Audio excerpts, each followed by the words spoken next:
Good evening. I'll call to order the Arvada City Council workshop for April 25th, 2022. Apologize to those in the audience for our late start. We had some fun discussions upstairs that took a little longer than perhaps we thought they would.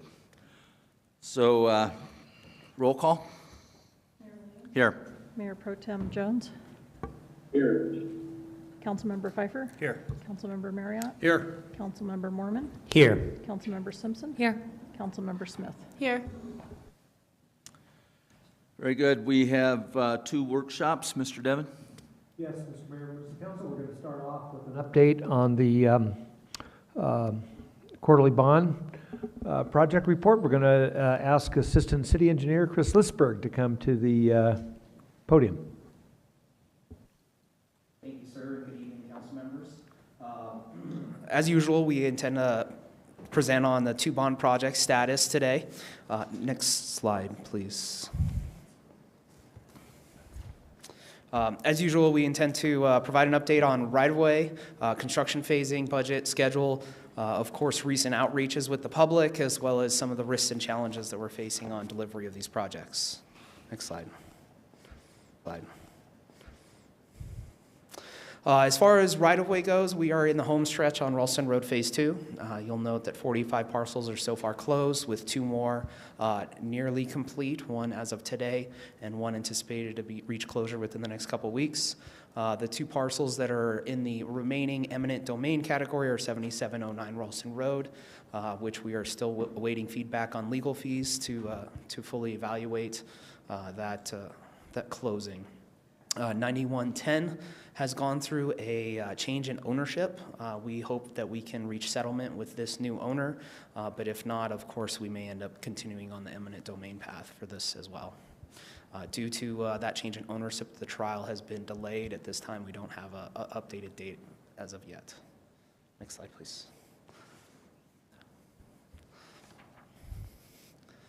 As far as construction phasing goes, we've refitted this slide just a little bit to graphically show where each phase is taking place. NTP1, which was commensurate with the beginning of the project and early last year, is approximately 60% complete, and that goes along the north edge from Estes to Yukon. NTP2, which was executed towards the end of last year, is currently milled up, and private utility work is taking place there, as well as kicking off the city needed utility improvements as well, and we estimate we're approximately 10% complete in that area at this time. NTP3 is, of course, the flip of NTP1 and 2, which we anticipate proceeding to later in this year. Next slide, please. As far as budget and expenditure goes, this slide represents the same information that's previously been presented, with the addition of $115,000 from our water group for some design revisions during construction as well. I'll just draw attention and note of the contingency that we have in place at this time. Of course, as we've settled for larger than expected costs on some parcels, those funds do draw from this contingency. Next slide, please. As far as status and schedule goes, as you all are well aware, we're about a year into the project currently, and when it comes to construction, we are 30% spent at this time. As far as what challenges have led to that, we'll continue on to discuss here in a couple slides. And next slide again, please. As far as activities that have been completed recently, again, the focus has been on the area of NTP number 1. We have 95% of private dry utilities completed throughout the project. But in the area of NTP 1, we've completed water line work, as well as obviously milling up the asphalt there some time ago. Concrete work has commenced with driveways and curb and gutter getting into place so that they can be paving in the month of May. We really do look forward to some of the several roadways that have been closed for some time now opening back up in mid to late May as well. Water line connection is intended to continue in the NTP2 area. Again, that's the south from Estes to Garrison. That is set to begin next week. And then we also have a note here that some of the developments that are coming online throughout the corridor, we're up to about 5 developments that are proceeding to construction. Of course, we have varying roles within those. Some of them just coordinating traffic control between the projects. But in the case of Ralston Court, there's a utility element that we're trying to get taken care of now before the corridor is complete, and we'd have to tear up brand new asphalt and concrete for those utilities to be installed. So that coordination is currently taking place between the two teams. Next slide, please. The challenges and risks that we've seen out there to date, as well as we continue to anticipate seeing for the duration of the project, are those listed here. Of course, the private utilities, Xcel, Comcast, CenturyLink, they've had planned relocations set for before the project. We have seen delays throughout the duration. The expected deadline for completion of those is approximately 6 months from the time of application, but we have seen those completion dates slip starting last quarter into approximately now, when we're anticipating completion of those in the next few weeks. In addition to the private utilities, we have seen some surprises out there in the ground. Given the historic nature of the corridor, there have been some things that were unmapped or just completely unknown there in the ground. So we are seeing a frequency of running into expected items, but we are getting field engineered out in the field to make the necessary revisions there.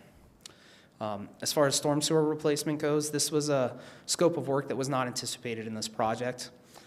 We believed that we had reinforced concrete pipe out in the field. We are finding that some of our network is the corrugated metal pipe that we have captured here and photograph, and it is seeing some corrosion and basically getting to the end of its life and in need of replacement. So via field orders, we are replacing much of our network with reinforced concrete pipe. The remainder of our network we anticipate to be unreinforced concrete pipe, and with the drop in profile that we're seeing along the corridor, we have concerns about its ability to hold up to traffic load, and so we do intend to replace those with reinforced concrete pipe along the way as well. Are we using the stormwater fund to pay for some of this? To date, all those funds are coming out of the minor contract revisions that we had set aside to the tune of approximately $800,000. We're about halfway spent through those at this time. So should we be using stormwater funds instead? I mean, that is something that we could engage the team on. I don't know that conversation's been had as of yet, okay. But I'll circle back. Okay, thanks. We are seeing 5 developments that have come online, as I mentioned previously, of varying scope and support for that. But of course, as improvements are needed to support that development, that may have time impacts and most likely will have time impacts on this project.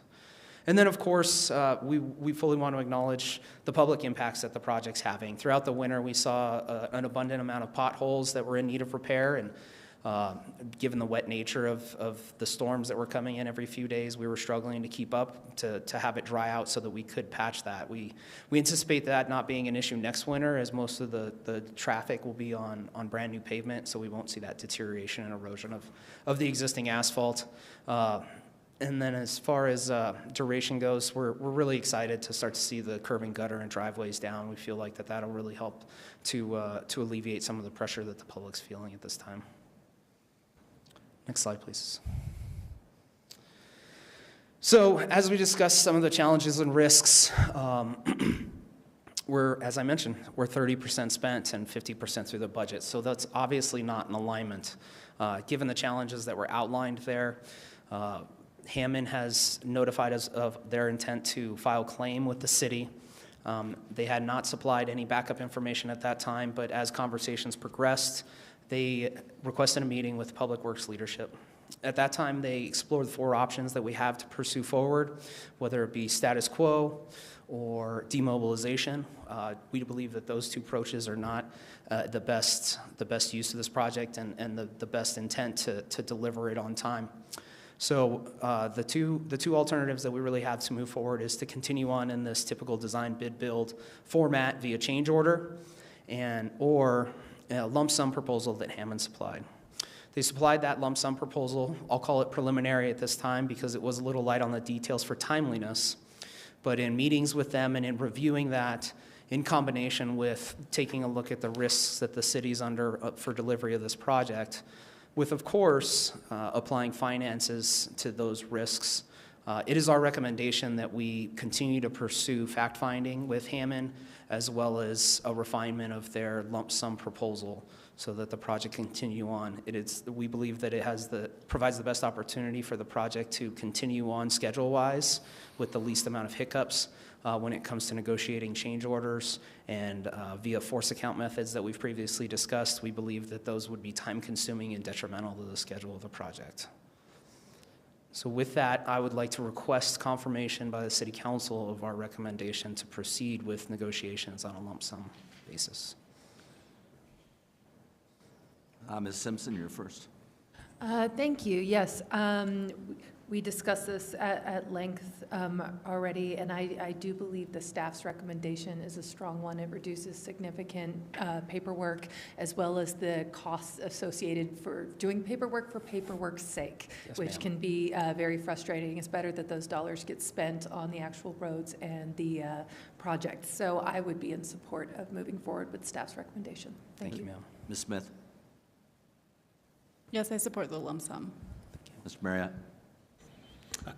I also agree that I believe this lump sum approach to solving the issue is the right approach. Thank you, sir. Mr. Mormon? And I will third or fourth that for you. Mr. Pfeiffer, do you want to chime in? Yes, he's good. Mr. Jones? I support the team's recommendations. Thank you. As do I, so you've got Wonderful. all of us pulling the boat in the same direction.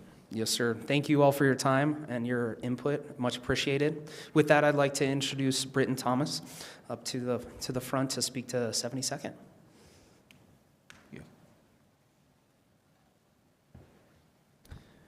Good evening, City Council and Mr. Mayor. Going to present 72nd Avenue Bond Project to you guys. First, we'll start with right-of-way. We have one parcel in eminent domain. We have possession, and we're expecting a valuation trial later this year at some point. We have one parcel we're still negotiating with, but we do believe we can come to a settlement with that owner, and it will not hold up the project at this point. Next slide, please. So this slide, we just have our general construction phasing at the bottom, just to graphically show our three construction packages. Construction package number 1 was all utilities. You can see it's the whole corridor. Construction package 2, which is underway, goes from Swadley on the west to Oak Street, which is roughly in the middle of the project. And then construction package number 3 is from Oak to the east all the way to Kipling, and that includes the railroad underpass. You can see at the top just a general timeline and showing start and completion dates for each of those packages. Next slide, please. Here's just a quick overview of the budget. You can see that we're 19% spent on the $64.5 million. And we've had a couple of change orders recently, last month. You can see those there. Next slide, please. Here's our construction budget as we know it today. We are nearing completion of construction package number 1, and we have kicked off construction package number 2 last month. So we are starting on that work, but we haven't had a pay app on construction package 2 yet. Next slide, please. Here's an overview of the CP1 schedule. Nothing has changed here. We're nearing completion, expecting completion in June. We've done our punch list walk, and our contractor is just taking care of those punch list items over the next month. Next slide, please.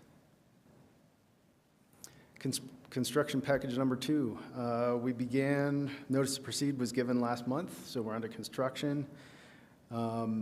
We'll see a lot of roadway work with this one, so a lot more visible changes. We're going to be putting in detour lanes to the north, shift traffic to the north in May, and that'll give our contractor the whole south half of the road to tear up, put in new utilities, and then get new curb and gutter down and roadway, and then we'll flip everything. We'll switch everybody to the new lanes on the south, and then do the same thing on the north, tear everything up and replace. Construction completion is expected in February of 2024 with landscaping to follow in that spring and summer. Next slide, please.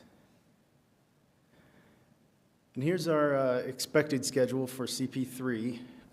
You will notice that some of these dates have pushed out a little bit into the future. I'll just highlight the construction completion date. You'll see August of 2025. So previously, we had been expecting August of 2024, and I'll go into that a little bit more in following slides. Mostly that's due to, or all is due to Union Pacific Railroad and their process. Next slide, please. So here's the Union Pacific Railroad, what we've done so far, what we have left. I thought I might go into a little bit of detail and try to explain the Union Pacific process. Good luck with that. Yeah, it is confusing for sure. But right now, we have 60% bridge plans into Union Pacific Railroad. They went in at the end of last month. So we are expecting approval at this point of the 60% plans. It should even come this week. That's what we're expecting. At that point, they will then let us have a site visit for the shoe fly, which is the temporary tracks. They have not let us proceed to that point because we have to get through the 60% bridge plan phase. The shoe fly plans have actually been sitting at 25% for a year, as you can see at the top of the slide. So we've been just waiting for them to allow us to move on. So hopefully we get 60% bridge plans approved. We move on to the site visit for the shoe fly. Then we're allowed to submit for 30% plan review on the shoe fly. Kind of going concurrently, assuming we get 60% bridge plans approved, we can move on to 90% for the bridge plans. Then we can move to 90% for the shoe fly if we get 30% shoe fly plans approved by them. Then everything moves to 100%. Lastly, the C&M agreement, they won't let it start until we reach 100%. There's a little bit of a question on whether that means 100% bridge plans or 100% bridge and shoe fly plans. Assuming worst case, those shoe fly plans are a little bit behind, so we wouldn't be able to start that C&M agreement till fall of this year. And typically that's been a 6 to 9 month process. Now we're told that they've been shortening that process, so we're hoping, 4 months, but again, we'll see. It's kind of still a question mark there. Any questions on that one? I know that was a lot. I'm sorry, you got me now. I'm wondering, who are you having to get approval with? Is it a regional railroad entity off it? Like, who is it that is approving the plans? I mean, it is Union Pacific, but from what I understand, Union Pacific has a fairly skeleton crew, and then they sort of sub out all these reviews and everything. So, but it is basically from Union Pacific is who we're getting approval from. But it's subcontracted to someone else through Union Pacific? Yeah, okay. A lot of the reviews go through a subcontractor, yes. Next slide, please. I thought we'd take a moment to talk about the water line damage at Lincoln Academy. That's happened since the last update. And that happened back in late January. We had a subcontractor for Excel hit an 8-inch water line, broke the water line, created all the damage you see in those couple of pictures there. City crews were quick to respond on a Saturday, got it shut off in 17 minutes, but in that 17 minutes, I believe it was 6 classrooms in the school were flooded. and also a residence basement, as well as some landscaping stuff around the buildings and stuff like that. We did start restoration immediately. The restoration crews were on site within an hour. And so, you know, not a good thing that this happened, but the response was excellent. We got all the kids back in their original classrooms in 3 weeks. They only had 1 day out of school, which was that following Monday. And the residence basement restoration took a little bit longer, approximately 5 weeks. Again, not a good thing that happened, but the response was excellent, and the school is really happy with our response, and you know, we have a really good relationship at this point. Next slide, please. Did Excel pay Yes. for those damages? That's still pending. The city has sent that subcontractor a, see if I get this right, a demand letter, I believe it's called, but basically laying out all the facts as we know them, and we basically said, hey, we think you're liable for this. And we marked our utilities so they knew they were there? Yes, we did. The particular utility that was hit was an untraceable line. That was identified by our utility crews, and what we believe is that the subcontractor didn't read the response to the ticket, and they potholed in the general area and found a small 3/4 inch line. Just a quick second, Councilmember Pfeiffer, we can do a little bit more of this in an executive session if you'd like. We do have the ongoing negotiations with this contractor, and so I'm happy to do that, or send a memo that would give you a little bit more information about our theories on liability and damages.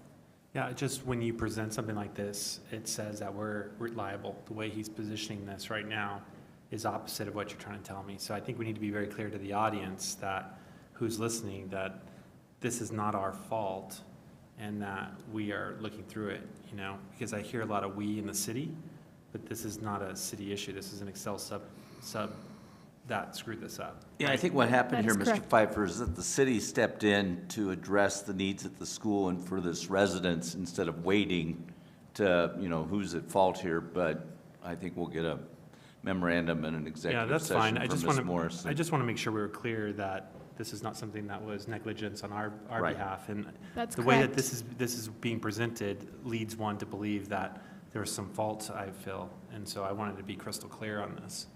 You're absolutely correct on that. We are pursuing another entity Okay. because we believe they are liable for the damage caused. Okay, thank you. Okay. Next slide, please. Community feedback. We had an open house to present construction package number 2 just last month. We had 40 attendees, which we thought was a pretty good number. Answered a lot of questions during that 2 hours. Over the last couple months, from December through March, we've had 36 contacts with citizens. That's through email, phone, various ways they can get a hold of us. And you can see the general kind of questions that we get in, about the project. Next slide, please. So next, we wanted to talk about challenges and risks. We have a $64.5 million budget, and we are expecting to come in over budget. So, of course, you're going to ask why. Project delays are a big one. We've had some delays from Excel, some delays from right-of-way acquisition, but probably the big one is Union Pacific Railroad. Also, price escalations. There are lots of price escalations these days. We've had trouble finding PVC pipe. Asphalt's gone up.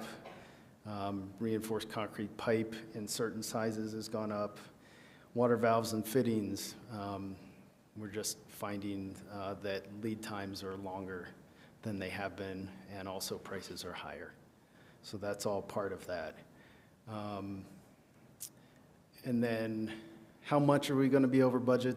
The short answer is we don't know yet. We still have the steel procurement package and the construction package number 3, which are just estimates at this point.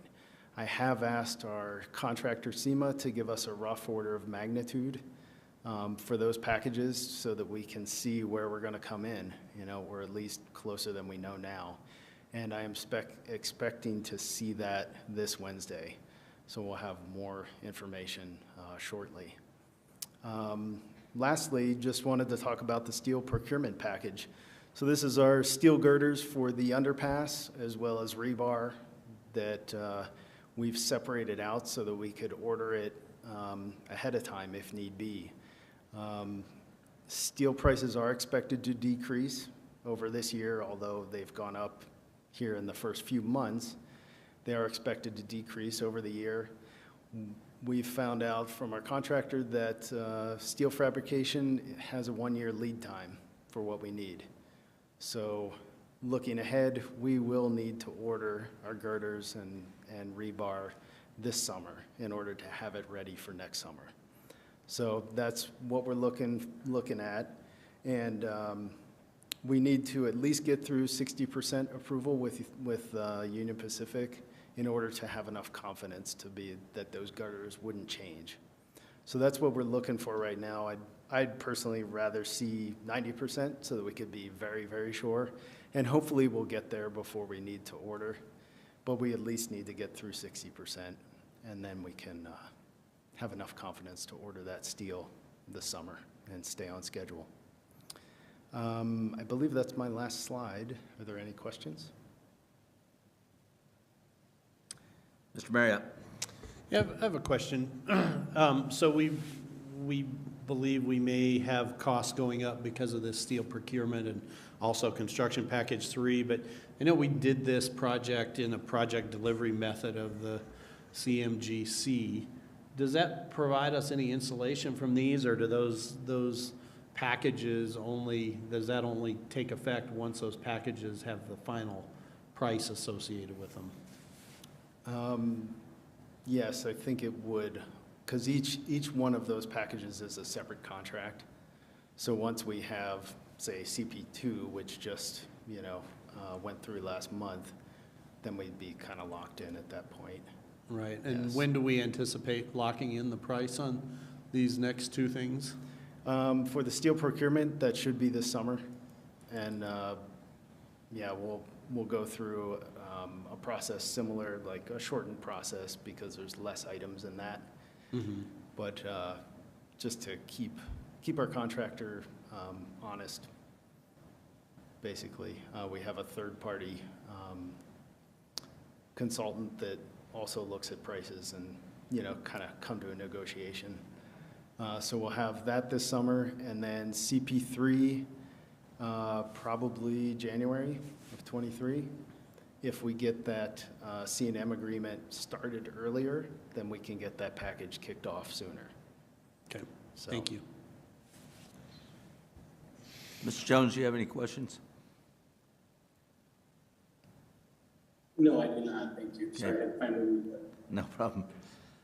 Okay, I see no other questions, so thank you for the presentation, the update, and we understand the reasons for the delays, and we'll probably be having some conversations with some folks about some of those things. Thank you. Very good. Mr. Devon, you need anything else further from us on this one?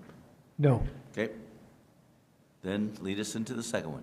Right, we will have a utilities level of service and financial strategies presentation. I believe we're going to have Sharon Israel start this presentation.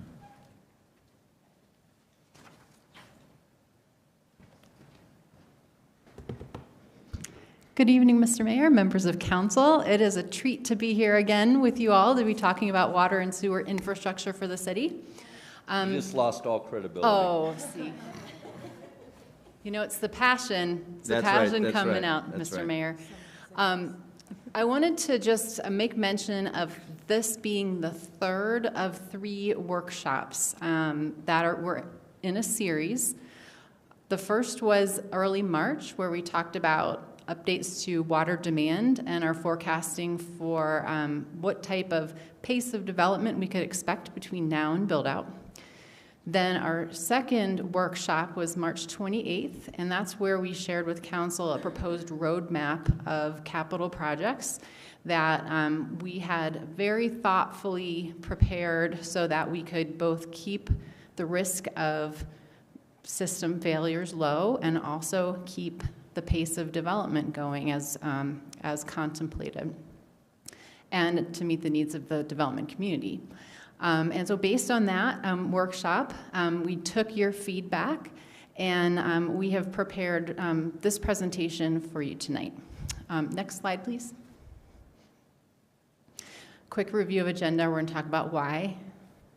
Mary Stahl is going to join me. She is going to talk about our level of service goals. This is a new direction that we're taking our utilities framework in, and we want to spend some time talking to you about level of service goals, why we establish them, what they look like. Then I'll be talking about financial strategies to implement the roadmap we talked about last month, and I'm going to phone a friend who's not here. Brian Archer has left the room, but Brian Archer is going to come back in case there are any questions that you may have for him as we go forward with that. We've worked really closely with our finance team on this. And then we'll wrap up and ask you for some input and next steps as we spend the next few months getting ready for this year's budget season. Next slide. And next slide, please. You've seen this pretty much in all the presentations that you've heard from our team in the last 18 months. So the reason we're doing this is that it's in the strategic plan. Council gives us direction through the strategic plan to replace aging infrastructure, maintain lowest practical rates. We had that very much in mind as we were preparing tonight's presentation. Also, this all ties back to the master plans that we've been presenting results to you over the last 18 months. But remember, there's still that milestone in the strategic plan that directs us also to take the findings from the master plans and program them into a budget. Next slide. So we've mentioned level of service in a couple of the recent workshops. I'm going to let Mary talk about why we're doing this, but it really is about setting some of the same goals. It gets into more detail than just we want safe drinking water all the time, and we want it to be plentiful and resilient, sustainable. But it really helps us define together as a team what kinds of decisions that we make, especially as we do things like prepare project scopes of work and operations plans. Next slide.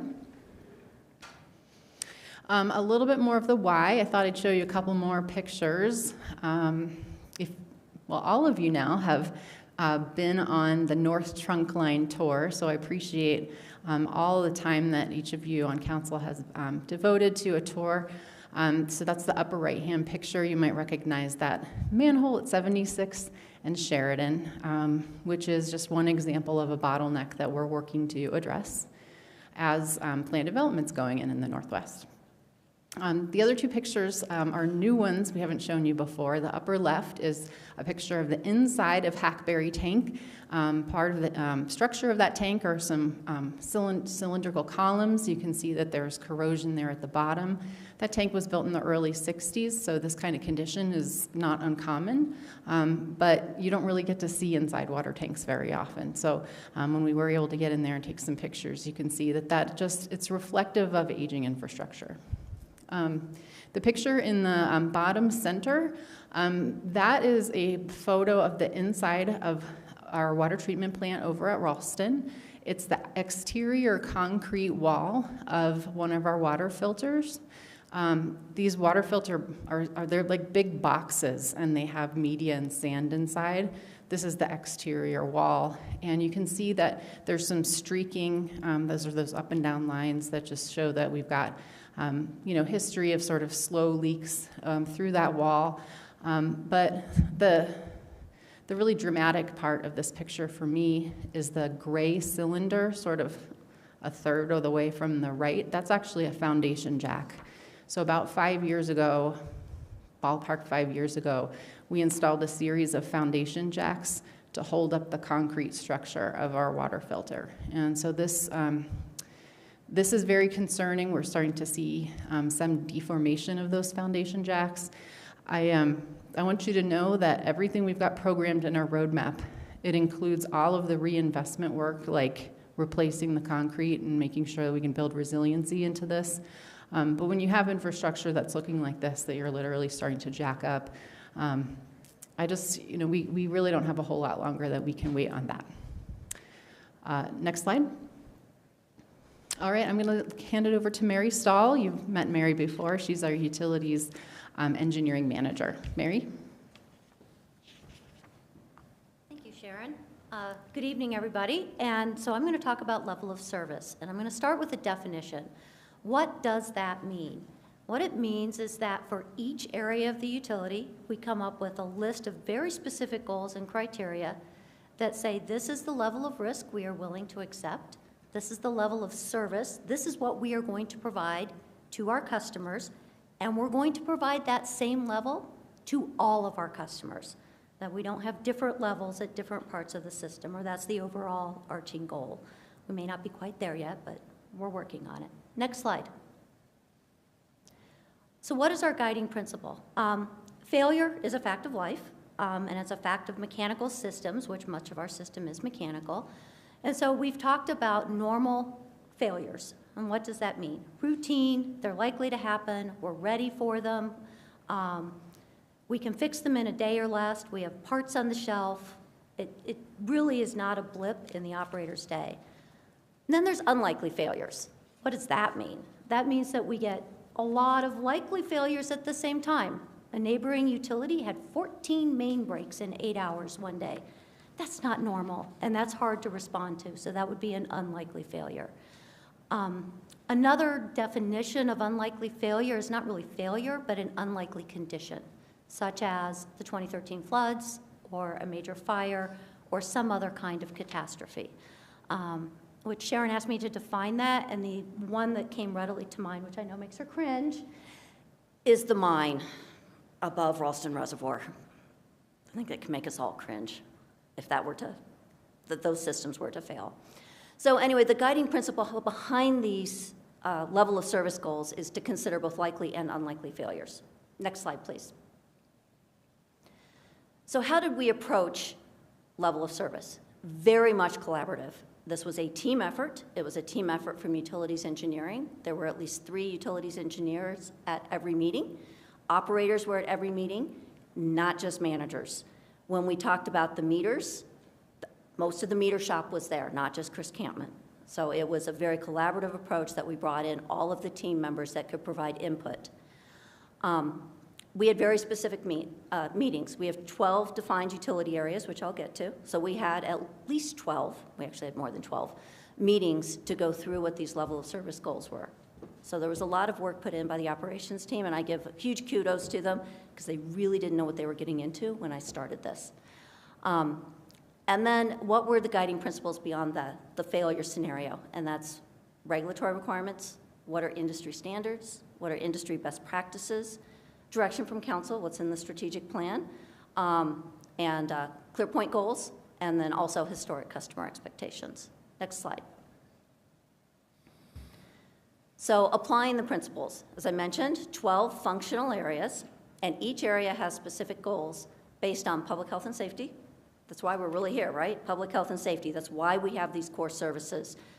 Indoor plumbing is great. I don't want to give that up unless I'm camping. But really the reason we have indoor plumbing is so that we have safe drinking water, we have safe water for bathing and cooking, and we have a safe way of transporting waste from our house. So that is the overarching principle. Regulatory compliance.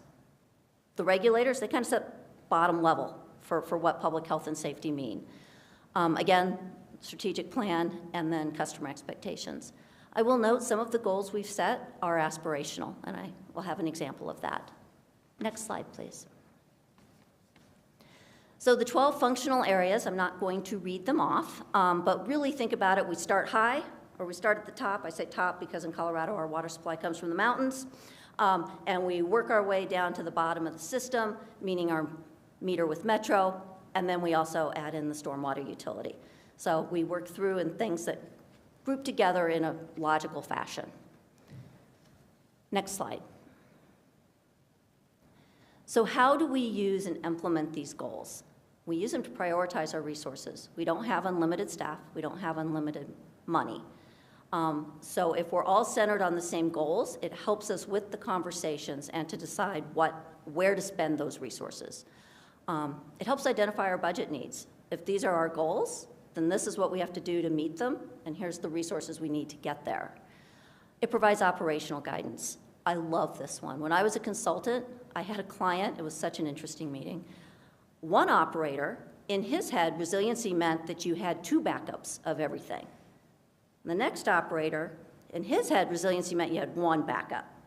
And the third operator, in his head, resiliency meant that you had a plan, but you didn't actually have anything. As you can imagine, they had tremendous conflict, and they had not identified that the conflict was coming from they'd never really talked about. What does resiliency mean? So that was one of the reasons for bringing so many operations personnel into the discussion, so we're all on the same page now. We've talked about it, and while they may not agree specifically with it, we've all agreed as a utility, these are our goals, and this is how we define resiliency. We use them for design guidance. We've already shared them with consultants to give them guidance on how to build resiliency into our system. What does that mean? What are we trying to achieve? Plan development. If we're going to provide the same level of service to all our customers, that includes what developers are building for us. It needs to be at the same level as what we want everything else to be. Emergency response, this is a big one. What does it mean when we have an emergency? What are we going to do? And I'll get to that in a minute because I have some examples. And then communication with outside agencies. A big one here is the fire department, since it is an outside agency for our community. And they have an expectation of what water supply means, and we have an expectation of what they need, and those may not match, but we have something written that can help us with those conversations and to get them started, and to highlight if we have a difference. Next slide. So I'm going to give 2 examples, one from the water side and one from the wastewater side. And on the water side, I'm using potable water, probably in part because I love water treatment. It's kind of a happy place to be in a water plant. So our goals, we'll start on the left side, the goals. No primary violations. That means no boil orders. That goes back to public health and safety. Our water is always safe to drink. Minor violations. We don't want these. We're not trying for them, but they occasionally occur. A sensor breaks and someone doesn't know it until we've missed a reporting period. We're aiming to have less than 1 every 6 years. Failures. We're defining how much water are we going to make under these failures. Under normal, we're going to meet maximum day. Our customers don't know anything happened. Water just keeps coming out of the tap at whatever rate is demanded. Unlikely failures, that requires an amazing amount of resiliency. And so we've set that goal to meet average day, which means indoor demand plus a little bit extra. So in other words, we're still meeting that public health and safety aspect, but maybe not, it's not the entire demand, which really means outdoor demand. We also have additional goals on security, water quality, and taste and odor. So how do we use those goals? We use them to set up our expectations on water quality under normal conditions, seasonal conditions, and that fire, flood, catastrophic condition. So what does that mean for water quality coming into the plant? And what does it mean for water quality leaving the plant? We also use them for design flow rates. Again, that if it's normal, we're just going to meet whatever the customers want. If it's not normal, we're going to scale it back so that we can push those processes harder to remove things that are harder to remove. It can also help us select new processes. Maybe we can't meet that average day with our current plant under some of those water quality conditions. And then it helps us design new process, new treatment, and how big to make it, and how much resiliency to build in. Next slide. So on the sewer side, I went with collection systems pipes. I know we've talked about sewer pipe a lot. I think you guys might be experts now, maybe not. So some of our goals, blockages, less than 2 risk claims per year. And this is not due to capacity issues. This is due to people put things they shouldn't down the sewer. That's really what that comes from. But the goal is to have less than 2 of those per year. To clean small pipe, that means pipe under 12 inches and under, every 18 months. That helps with the first goal, by the way. If you clean the pipe more often, less likely to have blockages. Fog devices, that stands for fat, oil, grease, and grit. You usually see these outside of restaurants. That they are examined and inspected every 6 months. We've talked about this one already, that we have no sanitary sewer overflows in a 25-year storm. When I talked about that some of these goals are aspirational, that's one of the aspirational goals. We've been there. We will get there. We're just not there right now. CIPP and replace collections pipe by 2023. I think that one's going to be 2024 because we needed some money to finish out the Ralston Creek project recently. That crews will be on site in under 90 minutes for emergencies. And then as part of the 2022 budget is an in-house water quality monitoring program that we would have it established by Q3. We actually had the kickoff 2 weeks ago internally. That's an internal staff project. So how do we use these goals? Big one is capital improvements. It tells us how big to build the pipe. It tells us what our design flow is. And with not having, the goal on not having claims, it helps us set what's the maximum depth of flow we will allow in the pipe. On the operations side, it helps with staffing and equipment. If we say we're going to clean every pipe every 18 months, then that tells us, we know how long it takes to clean a pipe. We can calculate how many people are needed and how much equipment is needed to get that done for the length of system that we have. So it helps us figure out those budgets. I think that's my last slide, so any questions? Don't see any questions. Mr. Jones, do you have any questions about this portion of the presentation? Very good. All right. Thank you. Thank you. Thank you, Mary. Isn't that cool? If you want to read more about it, there is a handout in your packet. It is, I think we made it 8 pages. Yeah. We worked really hard to make it short. But in your packet, there's 8 pages. We don't expect everybody to read every word of it, but you're welcome to. And if you have questions, we're happy to answer them. But what I want to point out is that, as Mary mentioned, it's a collaborative effort between our design team and our operations team. And it really does help us with communicating and making decisions on priorities. Another thing I'll add to, actually, can you go back one slide, please? I think, Kevin, that's you. Thank you. I want to mention here, too, because I was just thinking about it when Mary was talking, some of these things save us money, too. So the water quality program, for example, the fog devices, when we do work, for example, in our collection system to understand where loadings are coming from, where flow is coming from, that actually can help us reduce our bills with Metro water recovery. So there's an element of this that's, I would say, overall system optimization too. Okay, next slide. And next slide. Thank you. So we've talked about reinvestment needs at length. We've talked about the need to increase capacity also at length.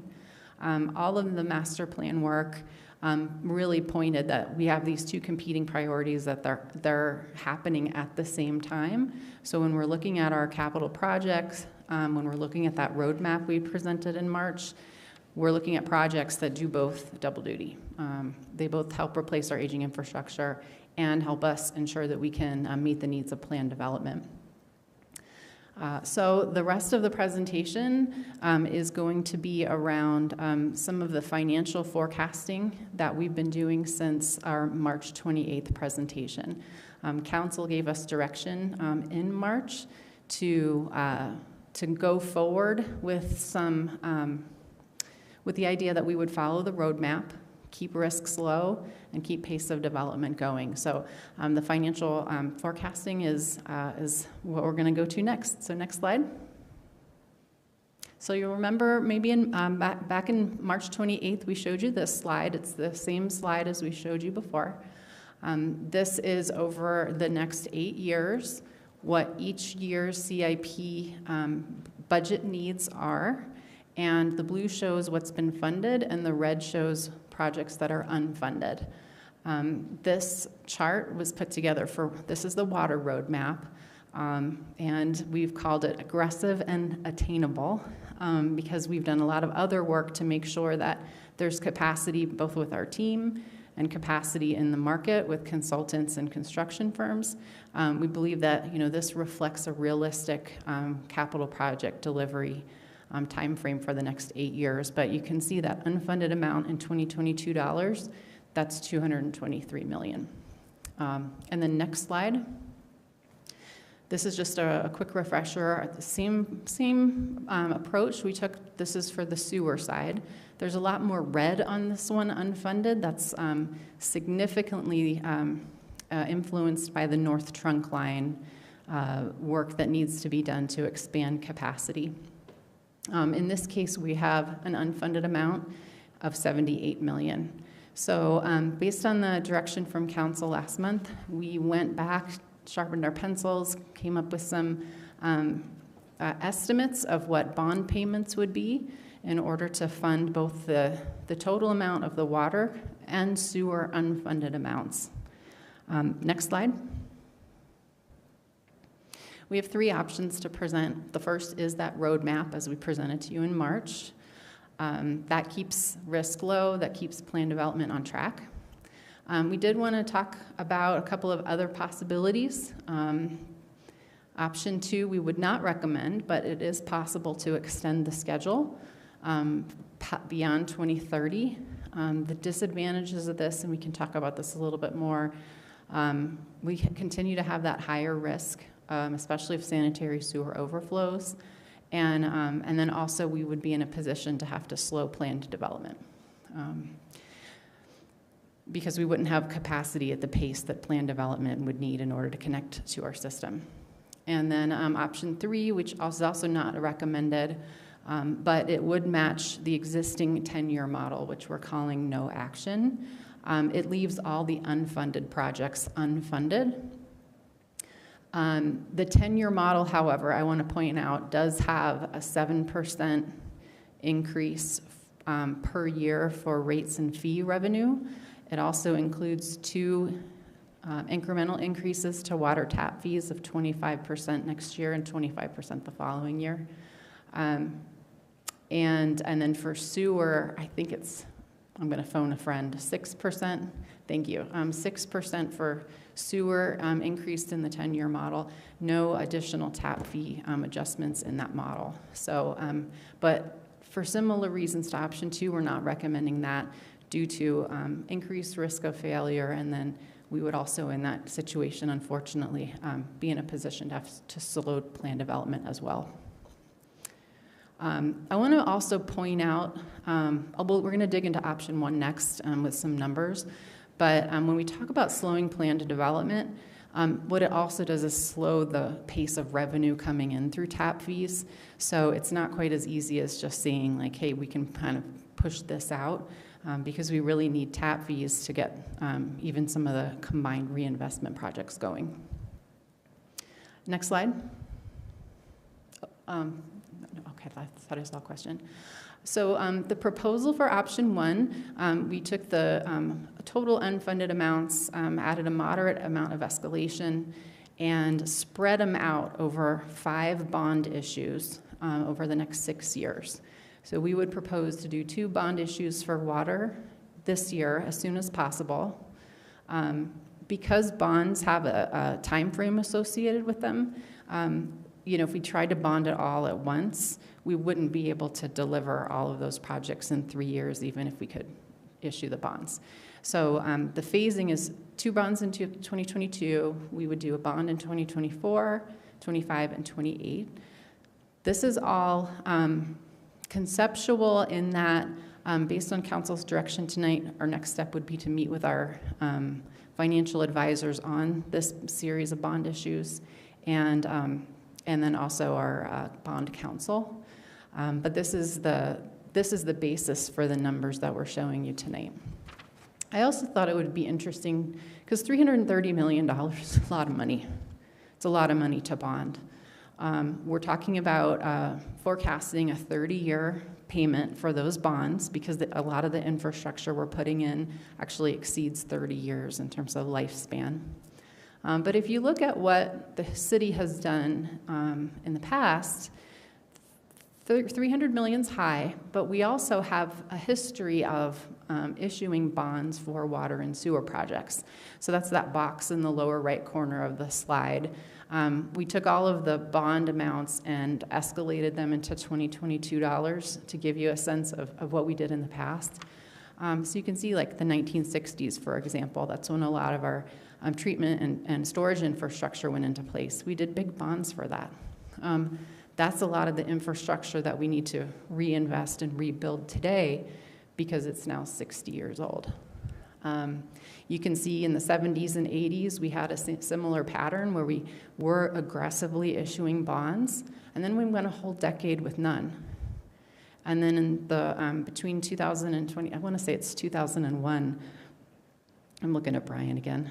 2001, we issued a bond for $74 million in 2022 dollars. But then again, in the last decade, we didn't issue any.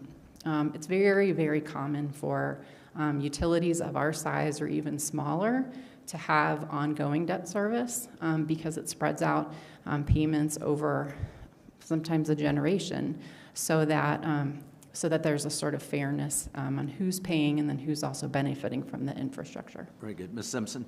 Yeah. Yes, thank you, Sharon. So quick question. The $74 million in the 2000s, roughly 2001, are we still paying that one down or is it completed? Thank you. That bond has been paid off. Oh, yes. So that was a 20-year bond. We have no debt currently on the enterprise funds. Okay, perfect. And then one more quick question. So the 60s, 70s, and 80s were a time of tremendous activity. Those three numbers added up surpassed $330 million by quite a bit. Curious, are we projecting more? So if we have a 30-year term on the bonds we're calling for now, are we going to be seeing more in 2035 and 2040, or is this the 30 years combined? This, what we anticipate is between the treatment plant investments, the North Trunk Line investments, which are really the two big categories of investments. The North Trunk Line is going to be taking us beyond build out. We're going to build it big enough so it will take us to city build out. I'm looking at Mary, but I think we're in a 50 to 60 year longevity for the North Trunk Line. Yeah. And then let's say we are also anticipating building a new water treatment plant. Our current water treatment plant, our workhorse, is 60 years old. So I think to answer your question, Councilmember Simpson, we would pay off bonds in 30 years, but there would be an extended period beyond that where there wouldn't need to be immediate reinvestment. Perfect. So we're not expecting to be coming back in the year 2035 and issuing new, like this is our 30 years right here. This is the big lift, not unlike we did in the 60s, 70s, and 80s. Great, Yes. thank you. Oh, thank you. Okay, thank you. And Jacqueline reminded me we're also looking at potentially replacing the Ralston, did you say the Ralston plant? Arvada's first, and then Ralston. They know the schedule in their heads, which is great. So yes, so thank you. So the $330 million is the big lift, but as I've been reminded, there's more work to do. So there won't be another big lift of this size, though. This is really, if you think about these things kind of being in cycles, we're at the cycle where we've got plants at the end of their useful life. I remember the picture I saw of the, I showed you guys of the foundation jacks, right? Yeah, that's where we're at. So the next slides I'm going to show you are forecasted revenue amounts that we would need to make payments and continue our ongoing work in this climate with inflation, with cost escalation of materials. You heard the last presentation on steel, for example. We're seeing 30% cost escalation on water treatment chemicals even, just in the last 12 months. So, so this is the basis, though, of what option one looks like. Next slide.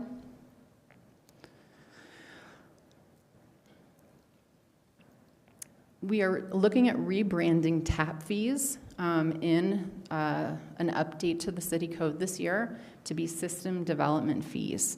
We think that's more reflective of the complexity of our system and what it actually takes to connect a single-family home, in this example, to all of the aspects of our water system. It's not just a tap in that you're sticking a service line into one of our pipes, but it's all the other work. It's procuring the water supply, it's expanding Gross Reservoir Dam, it's making bond payments for this 30-year time frame.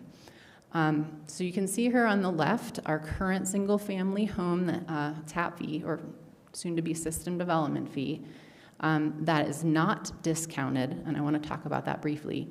The undiscounted tap fee is $19,275, and it was last increased by just $275 in 2017. We're in the middle of where the overall range of front range utilities are. You can see at the bottom of the slide, $5,390. That's a Denver water tap fee. So they have so much infrastructure already built. Their tap fees are very low. But you can see some water tap fees go up $40,000, $50,000, $60,000. In order to, again, be able to deliver on the roadmap schedule, we proposed 3 bond issues totaling $250 million. And to model what those bond payments would be, we estimated a low end of 3% interest and a higher end of 4.5% interest. And then that's reflected in what future system development fees would be here in Arvada. A couple things I want to point out. You can see on the right column, we're starting to propose incremental increases over the next 6 years. Those correspond with different paces of bond issues. So depending on what our bond council recommends, those might change. But this gives you an idea about the order of magnitude. A significant amount of this is not just the cost of the capital projects you've heard about, but that our cost per acre foot of water supply is closer to $20,000 per home or $40,000 per acre foot. Our current tap fee is indexed to about $26,000 per acre foot or $13,000 per home. So that's just the cost of developing water supply in today's market. I know for sure there are utilities up in the northern part of the northern Colorado area, Fort Collins. They're paying $50,000, $60,000 an acre foot. So $40,000 an acre foot actually isn't in the stratosphere. Mr. Fiver. So that's to acquire water, right? That's right. So what am I buying at Gross Reservoir with the money that I've already saved up? Thank you. So that considers that's the cost of Gross Reservoir so that we can get deliveries of that water, which then we pay just like we would pay with any other, with our other Denver water contract. So that is what you're paying. That is the $20,000 per home. So we've already invested that money, so new development's going to still pay this money as well. We have... And so if we already have the water for build-out, why are we trying to charge more money for water we've already acquired? We don't have enough water for build-out without Gross Reservoir. Right, which has already been funded by us. Right, we've already put, what, $100 and some million towards it? I keep looking, the number moves once in a while, so I just want to make sure. I'd have to check. I mean, that's in the 10-year budget is 117, but we haven't paid those bills yet. But 117 million is in the budget. Yeah. I also want to go back to the discount. So a significant amount of development that came into the city brought water rights to the city. And we made estimates at the time of how much water we would receive from those water rights when we went to change them in water court. And we were not successful in water court changing all of those water rights to basically support the discounts that were calculated based on that. So for example, let's say just throw some numbers out here. So let's say 5 shares of the Farmers Highline Canal were brought to us, and we thought those 5 shares would give us 200 acre-feet. Well, we went to change those 5 shares, and we got 140 acre-feet. So to your point, Councilmember Pfeiffer, we have saved a lot of money for Gross Reservoir, but it does not consider the overall cost that we have incurred in terms of building our water rights portfolio. So how much money did we save in the bank? I thought we had some money set aside in the bank for all this. I recall 80 million, but. Correct. So we have a fund balance in the water fund today. Mm-hmm. And you're right, that $80 million number is rough. I mean, it's not exact, but it's really, really close. And then over the next few years, we had additional dollars being set aside for gross.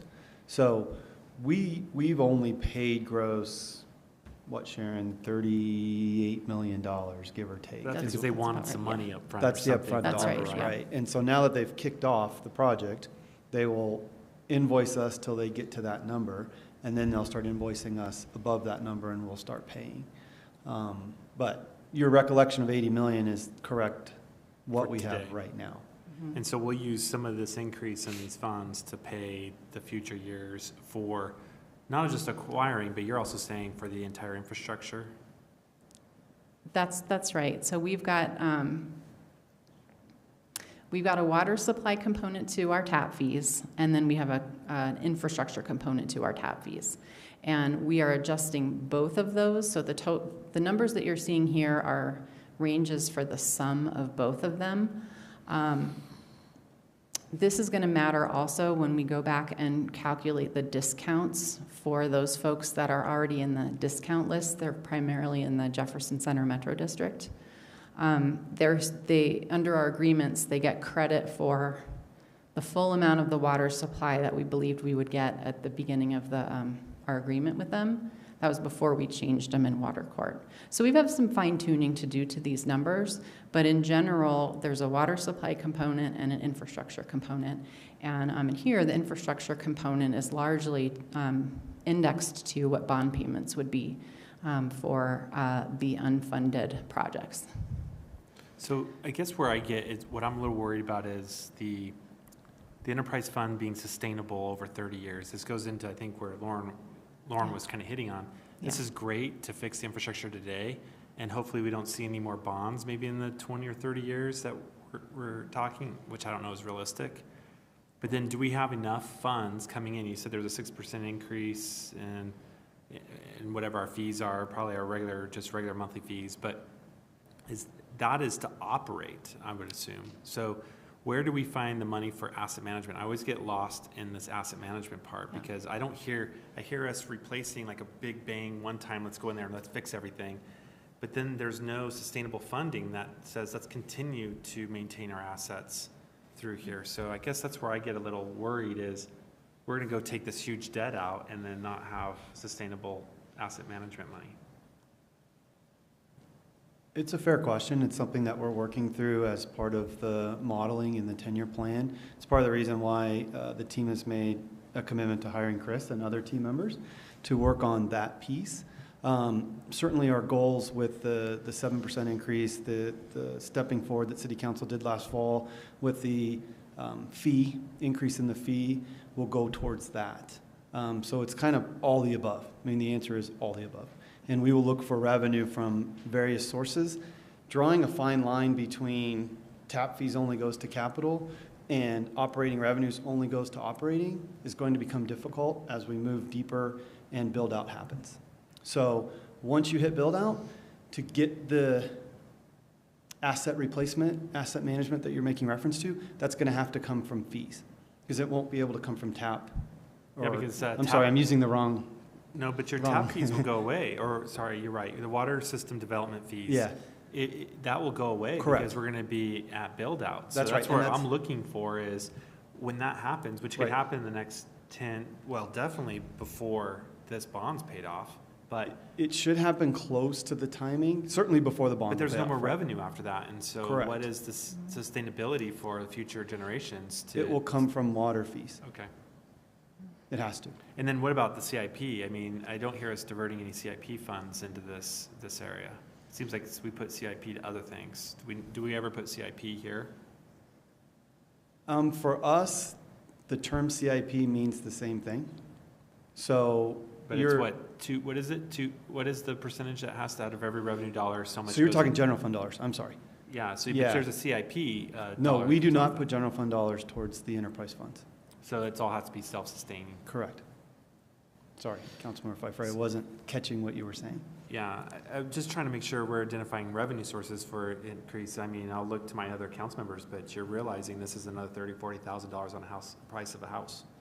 And so we already have, which you highlight here, $693,000 median for a house, but now we're gonna add upwards of another $40,000 or $20,000, $25,000 to that price of that house. So we just need to understand, I'm just looking at my peers, that whatever decisions we make here, we have other adverse effects by this decision. And I know they're both important. We just gotta balance them. That's why there's 7 of us, I guess. I should have pointed this out earlier, so I'll jump in now. The tap fee ranges here are calculated based on 30% reinvestment. Do you remember for water? Yeah. Oh, thank you, 70%. Okay. So what we did when we forecasted and developed these numbers was we took the overall bond issue amounts, and then we calculated payments, and then we further split up those payments and said, for water, 70% of the payment should come from rates and fees, 30% of the bond payment should come from tap fees, because so much more of our work was in that reinvestment, that asset management maintenance piece. So this is reflective of only a portion of the overall payment that we would be making for the bonds. The other portion, and I've got it a few slides down, is reflected in where rates and fees would make a contribution. Okay. Similar, in the next slide, I'll show you sewer. What we tried to do is come up with something that was fair and defensible in terms of looking at our overall roadmap and how much of it should be paid rates and fees and how much of it should be paid system development fees. Okay. Ms. Simpson? Thank you. So just wanted to clarify for the numbers here. So currently we have just over $19,000 on a single family home, a new build in these fees, and we're proposing a raise to 33 to 35. So that's approximately $14,000. That would be in 2023, escalating up to 2028, where the range would be 43 to 46. So that's roughly $24,000 in difference. Okay, so that's where we're really looking, is $14,000 to $24,000 in new add-on on top of a new build. Is there any relief for potential affordable housing, like Habitat for Humanity or anything like that? Thank you. We definitely, as we were working through these numbers, identified the potential impact on affordability. The enterprise fund construct directs us to receive money that then goes specifically for the purpose of the fund. So all we're doing with these new fees proposed and rates proposed is covering our costs. This is the cost of developing infrastructure, developing capacity, developing water in the Denver metro area today. So to answer your question about affordable housing, we've got several ideas on what income-based measures might be to help support not just the tap fee adjustments, but also the rate adjustments.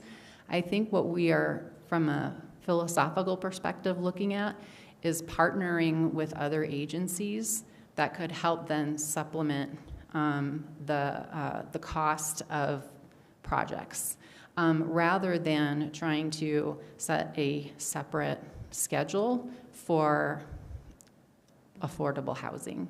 That keeps things a bit cleaner on the enterprise fund, and also it will force us to partner with those agencies that have additional funds that could help us.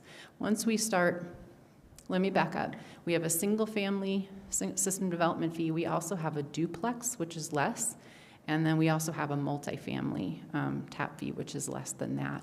So we already have sort of staggered tap fees based on the type of development. Once we start seeing, well, somebody's going to pay a lower tap fee on this side, the other tap fees also have to go up. And so what we're trying to do is have a simple system that's understandable for our development community, that's relatively easy to administer, but also partnering with other agencies to help support it. Thank you very much, Sharon. Thank you. Ms. Smith? Thanks so much for this presentation.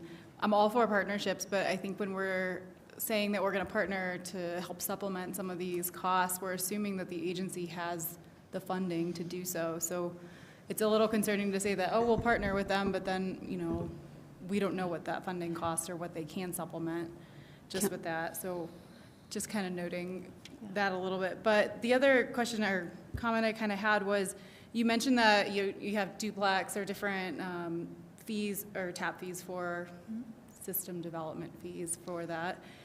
Have we looked at, with a single family home, like the size of the property and the tap fees being kind of correlating with the size and use of it?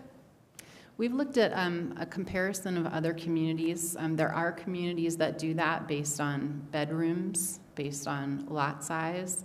We haven't gone down that road in detail to determine whether we want to, basically what that would look like. Because as I mentioned earlier, we adjust some down, the other ones have to come up in order for us to make the revenue targets that we need.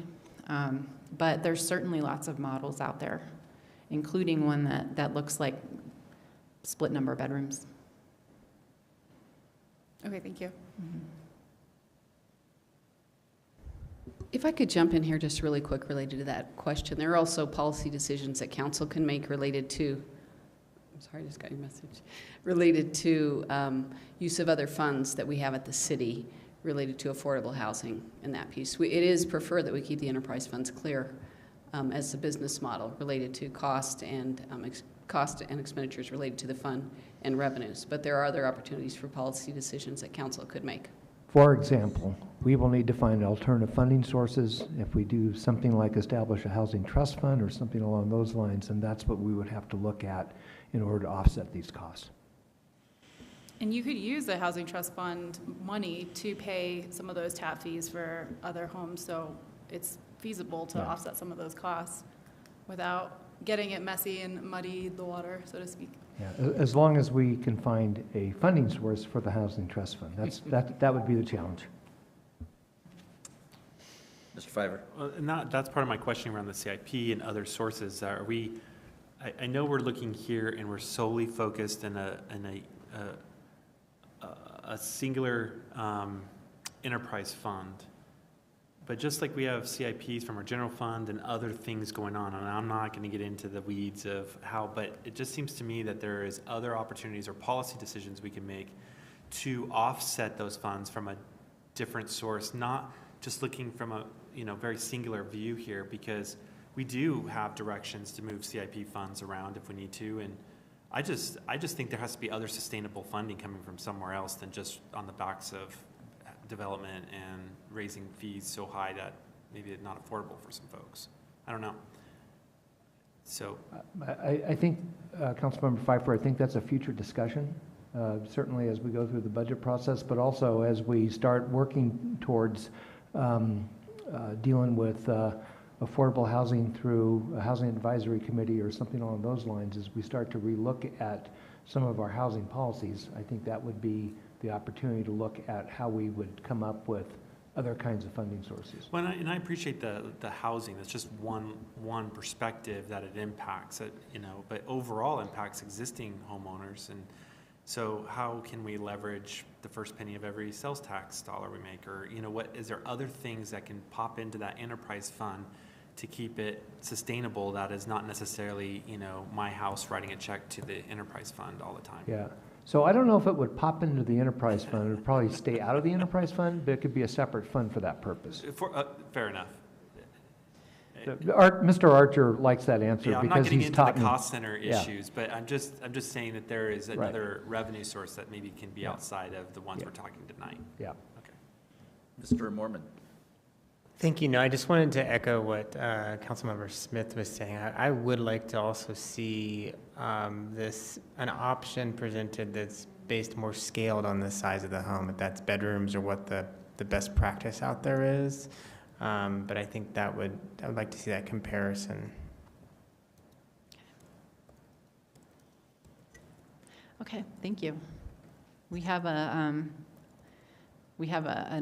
expert consultant that we're partnering with, and we're meeting with them this week to talk about this. So we can raise that up for sure and talk about what an additional category might look like.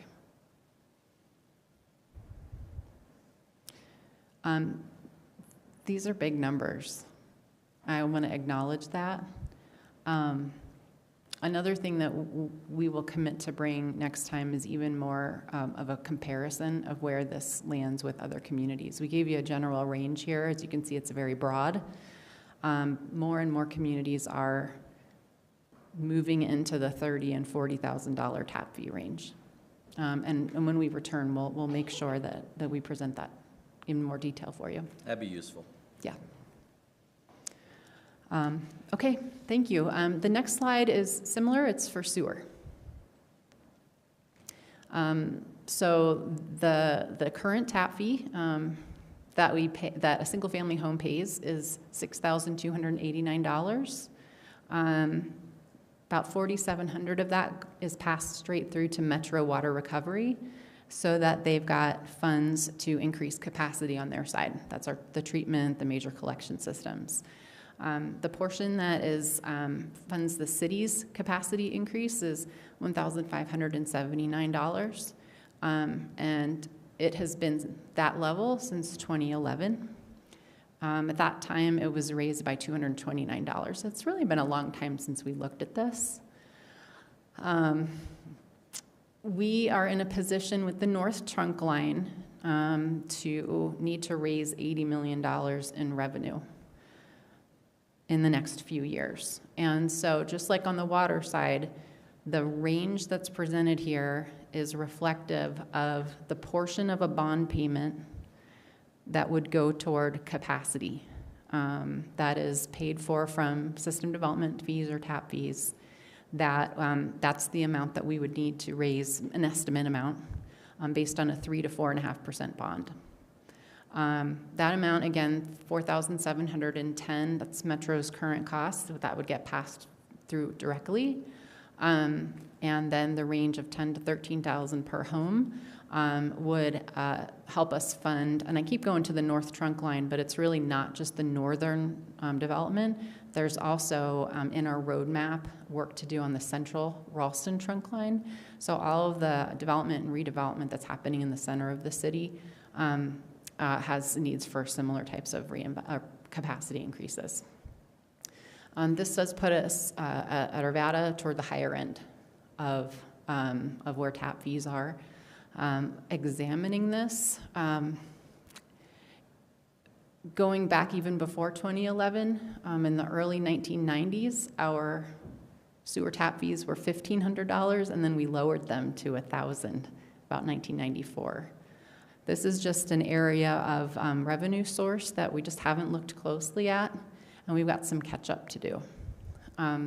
Just like on the water fund, these dollars would pass straight through to a bond payment, and that would allow us to move forward with the roadmap. Mr. Marriott? Yeah, Sharon, just a quick question on that.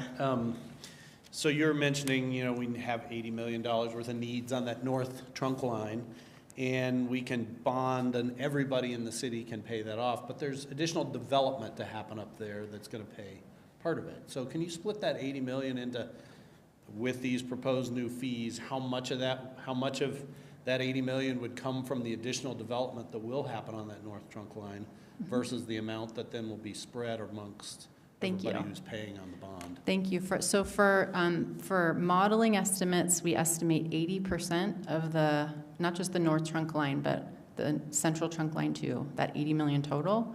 80% of that would come from system development fees, because the large majority of that work that needs to be done is enlarging pipes up to 48 inches in diameter at the downstream end. They're very, very large sewer pipes. That means about 20% would come from existing ratepayers. We did that because there is a significant amount of this work that is reinvestment. If we were only doing reinvestment, we could do we could use techniques that were less invasive and disruptive in terms of construction. Like we might be able to go in and line some of these larger pipes, and just like we've done with the smaller ones. But once we're starting to increase the size of these pipes, construction gets so much more expensive because we really have to trench. Yeah. So you're basically saying there's potentially, at these new proposed tap fees, there's somewhere around $65 million worth of new tap fee revenue to be collected. That's right. By the time this is built yes, up. that's right. Okay. And then that would be, that would fund bond payments over this 30-year term that we're contemplating. We estimate we have about 10,000 more single-family equivalents that came from the first workshop demand study earlier in March. So that's the number that we're using for planning. Right. Okay. Thank you. Yeah, thank you. Pfeiffer. All right, I guess I need Brian in here because I'm doing math. So that would, assuming there's no interest, $78 million, and 80% of that would be 5,672 homes to be built. Is that our build out? And so where do we sit at build out? Because I don't think you can, I don't know where this number is coming from. That's 80%. So that's over 7,000, almost 100 new homes, single family homes that would be built out to pay this bond back with no interest. So I don't want to do math in public, but I'll give you a rough estimate of where those numbers are coming from. When we look at what build out is, the rough population of Arvada at build out is I believe 153,000, and that's by the latest comp plan. So that's the base of where we're getting that number. And then if you look at the average household size in Arvada, it's 2.5, and 2.5 has been fairly steady for the past 30 years or so. Now, certainly that can fluctuate up and down. We are an older community. 63% of our households are one or two people. As that changes over to new families and our community becomes younger, it could go up. However, our 2.5 is our average household. If you look at the number of households that we have, and I'm doing this from memory, so I apologize, I think we're around 46,000 households. And so if you use those numbers as your basis of conversion of, and our population is currently at about 124. So if you take the number of population, 153,000 minus 124,000, you're going to get roughly 37,000. What 30,000. Yeah, that number. Then you're going to divide that by 2.5 to get the number of households, and you're going to get roughly 10,000. Right. That's how we're getting the number of households until build out in order to do these equations. So 10,000 more homes, or Equivalents, yeah. yeah, I mean, you're assuming net new. That's the thing, is this is all new build, or it's going to be brownfield or whatever. We scrape and rebuild. I guess there's a new tap fee when that happens. No. Okay, never they mind. get a credit. So if they scrape and they have a current tap, then they get credit toward a new tap if the new tap needs to be increased. Size-wise? That's right, or if the cost of it has increased since the tap went in. So if they bought a tap fee for, let's just see sewer, since that's up there, for $62.89, they would have to pay the difference up to $18,000. So they get credit for $62.89, but what I'm saying is they'll pay the difference, so it's about $12,000, $11,000, some change. That is what we are proposing for as part of this implementation. And I want to point out that up until now, up until this recent discussion, we've honored tap fee credits at current face value, even though they were purchased decades ago. And what that does is it puts us behind. Mm-hmm. So if somebody did pay $6,000 for a tap, but the actual cost of system development is $15,000, as soon as we make that connection, we're behind in revenue. So we're proposing to make some code modifications to tighten the time frame for when a tap is paid, and then when it actually can be used. So can I real quickly go back to you, Ryan? Where I struggle with these numbers and what's going on here is the urban growth boundaries that are dictated by Dr. and how does that play in our comp plan? Because we're only allowed to grow so much. Right. And so I'm just, there's an urban growth area and an urban growth boundary. How does that play into our limit growth? And can you really see that we're going to have 10,000 new homes when Candelas alone is roughly going to be, 2,500? So you're talking 4 times the size of Candelas being new in our city. When I'm just trying to figure out where the land is coming from to do something like 4 times the size of Candelas. So, fair question. First of all, our urban growth boundaries are set by Dr. and as you guys recall, I think it was last Monday, you redid the 3-mile plan that is required by state. And it shows in our comp plan what our growth boundaries are and that we're not planning on exceeding past that. Some of it is infill and redevelopment. So take the Kmart site, for example. Here you have a box store, Kmart, and then, I can't remember the exact number, but 250 units are going there. You've got the Chuck E. Cheese, which is, another 200 units or so that are going on. There's 100 across the street with the affordable housing projects. There's 370 at 52nd and Marshall for the affordable housing. So while it seems kind of it's dense. It's like, when you think about Candelas and the square foot or the DUs per acre, the dwelling units per acre, you're kind of looking like, well, where's that all going to be? But then you take, 2 Kmart sites and you're getting half of Candelas and you're like, oh. So there is room through infill and other green space. There's also, the potential of annexation for certain lands out west that are asking us on a daily basis for water rights and those types of things. That's kind of here nor there, but there's the Fortune property, for example. That's the 70 acres that's just south, which is already in the city of Arvada, that has the potential for doing 1,000. So even though it's kind of hard to picture in an ambiguous way, when you start doing the numbers and kind of see like what are we looking at right now, I think that we have 1,500 units under review. But those are apartments at a lower tap fee, right? So so we're we're curious how that plays in. I'm just making sure we have sustainable funding. You're asking us to take out a huge debt, right? And I just need to understand for myself that we have the revenue and we're really clear about our numbers that we can pay this debt off. I'm not going to hand it off to the kids or my next generation. I want to make sure we understand it, and I think those locations like Kmart, well, they all had taps, so I'm assuming they get some sort of a credit. Well, they had 1 tap. Okay, so 1 tap. So and so now they have to pay a tap for every individual unit. So when you go, if you have a house or if you have a piece of land with just 1 house on it, and then it gets redeveloped and it has more houses on it, each unit has to pay a tap. So you get a credit for that original tap, and it may be that you have to pay the difference between then and now, but for every unit 2 to 100 or whatever, you're paying a full tap fee for that. Okay, but it is cheaper per unit in multi-dwelling units or multi-family. It is cheaper per unit because, and other people smarter than me, but we do an equivalent for single-family equivalent of 0.5 per single-family house. Okay. But when you're going higher in density, then your equivalent is different.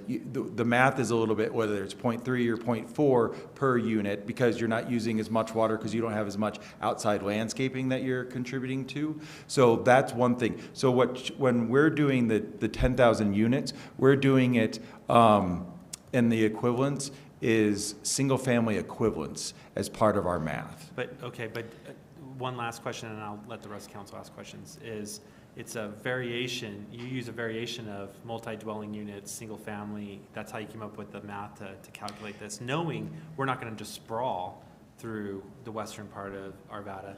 We will densify other parts of Arvada. So part of your formula is to figure out about payback on all this is calculated on the different scenarios that will play within our current land use and our growth boundaries? The comprehensive plan is part of it. Okay. Yes, and to speak to that, our current tap fee model was last updated in 2001. Based on direction we hear from council, we're going to dive in and do a more detailed assessment. The numbers that you're seeing here tonight don't reflect all of the nuances that you described. But you want a bond this year, right? We want to bond this year for a portion of the work. Okay. And yes, to stay on the roadmap, we need to do that. I mentioned we have a third-party consultant who's an expert at this. We're meeting this week based on direction we hear. They are prepared to run a more detailed model that includes the fine-tuning that you're absolutely right, it needs to be done. These are pretty rough numbers. These are not numbers that we would take to bond counsel and say these are, these are the numbers that we're going with. But they are close estimates based on some, I think, very good assumptions. Yeah, I know the need's there. I just worry about our citizens, first and foremost. Second, the development community and the livability of our community. I mean, we're impacting it, and I get it at all levels. We just got to be very thoughtful through this conversation. Very much so. And we're presenting the option 1 tonight, but we can talk about options 2 and 3. We have a slide on that, understanding that this is a big lift in a relatively short period of time.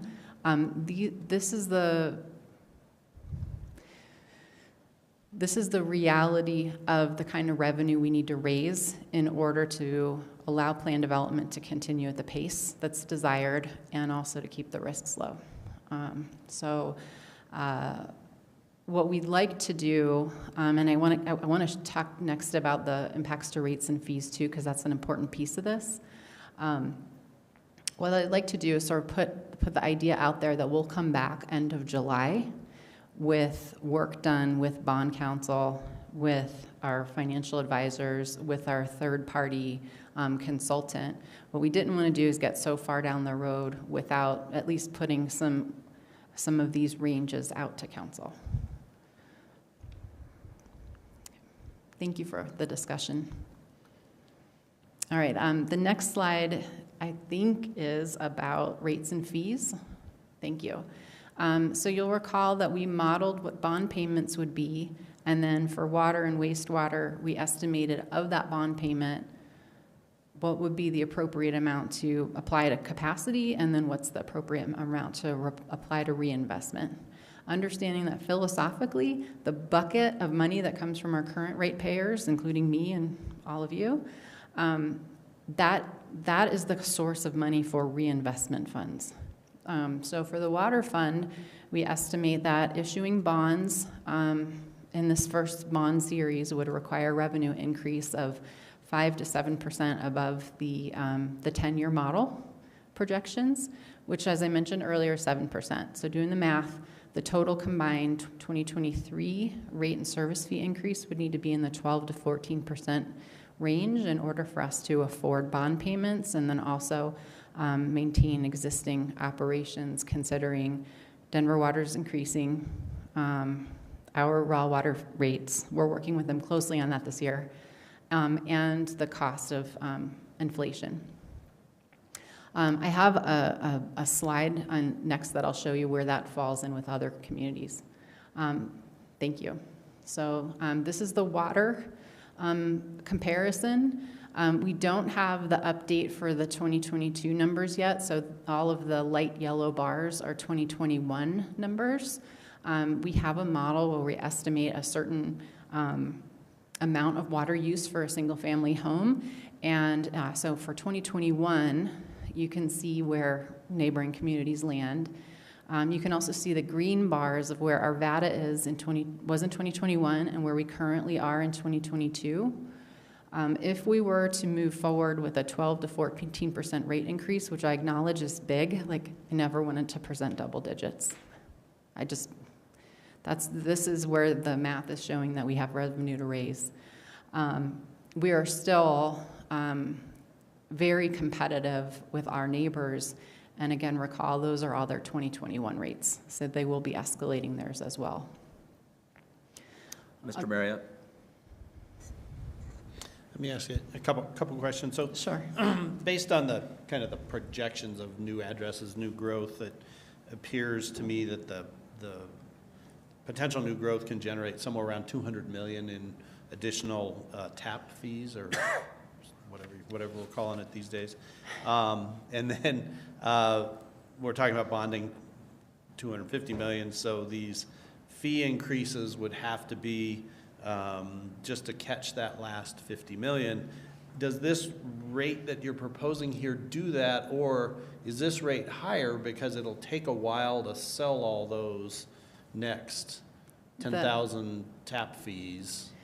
So this is based on where we are today moving to next year in order to be able to position ourselves to pay for $50 million in bonds. There will be another adjustment. Sorry, let me back up.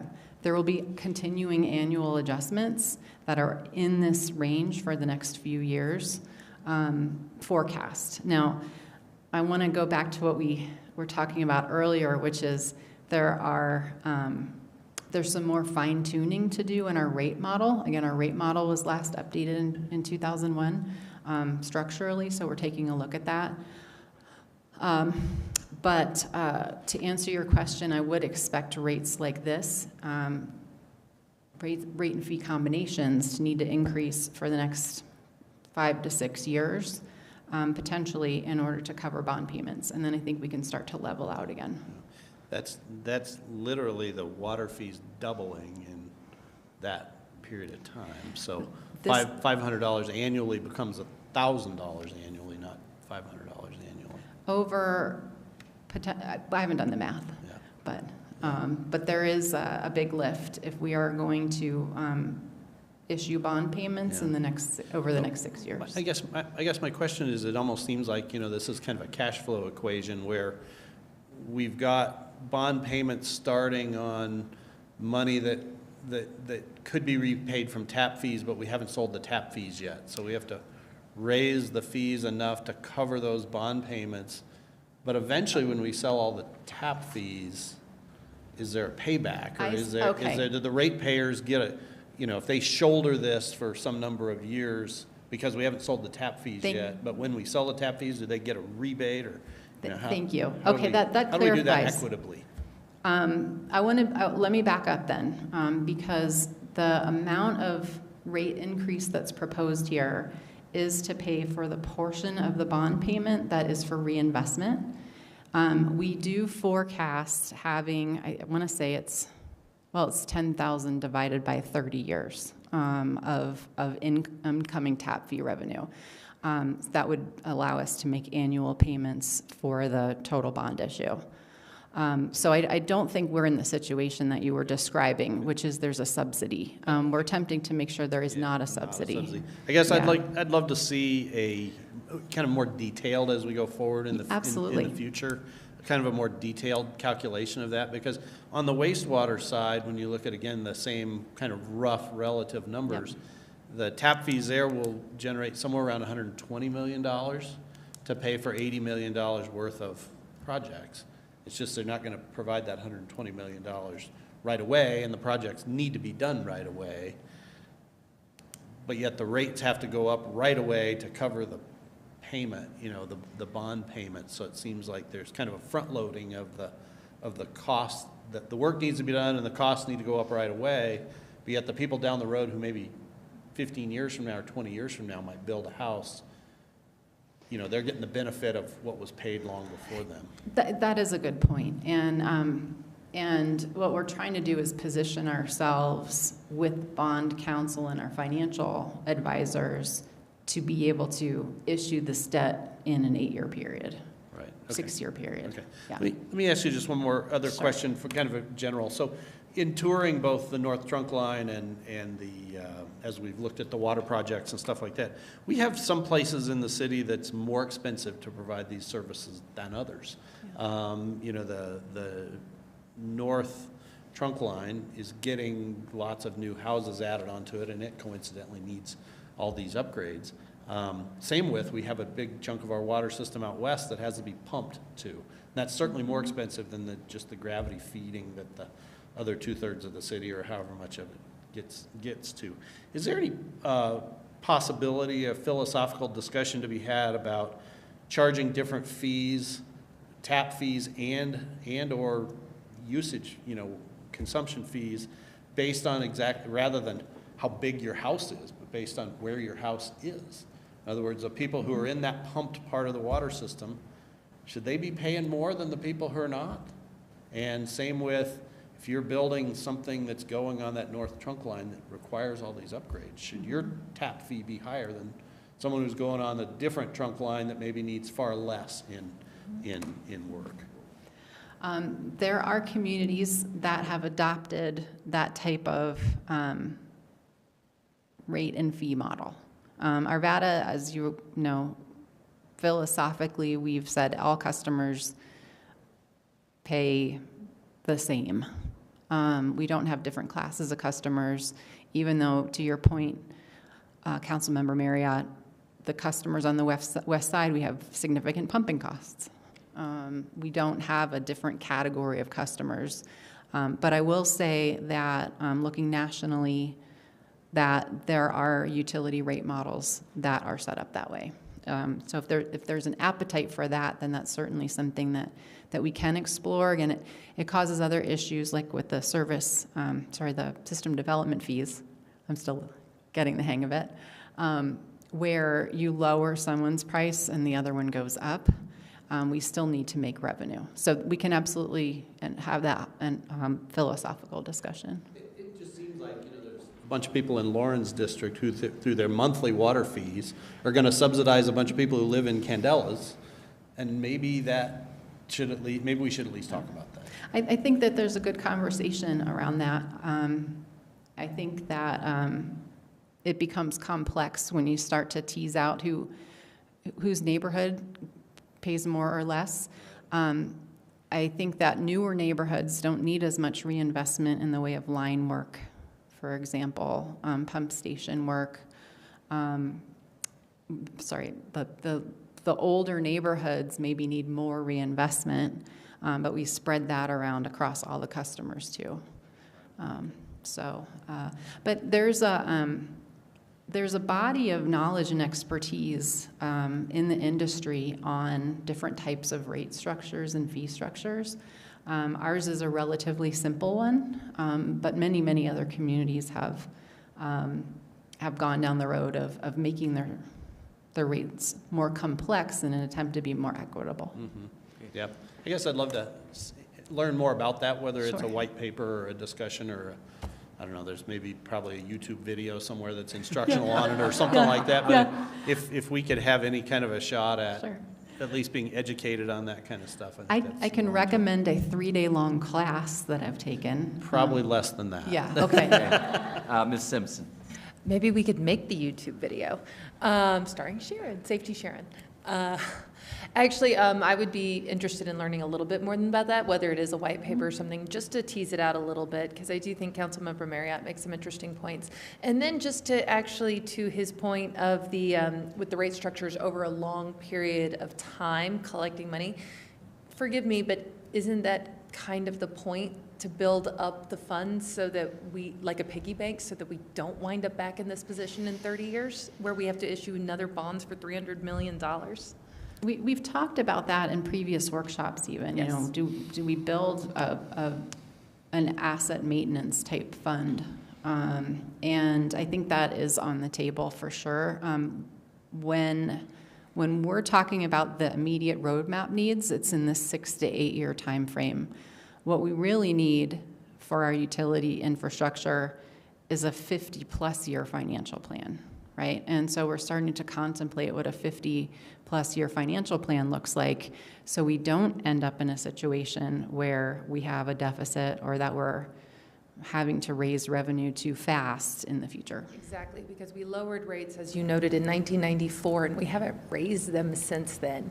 And a little bit. We've prided ourselves on this council for our low water rates, and I am pleased that we have amongst the lowest water rates in the entire region.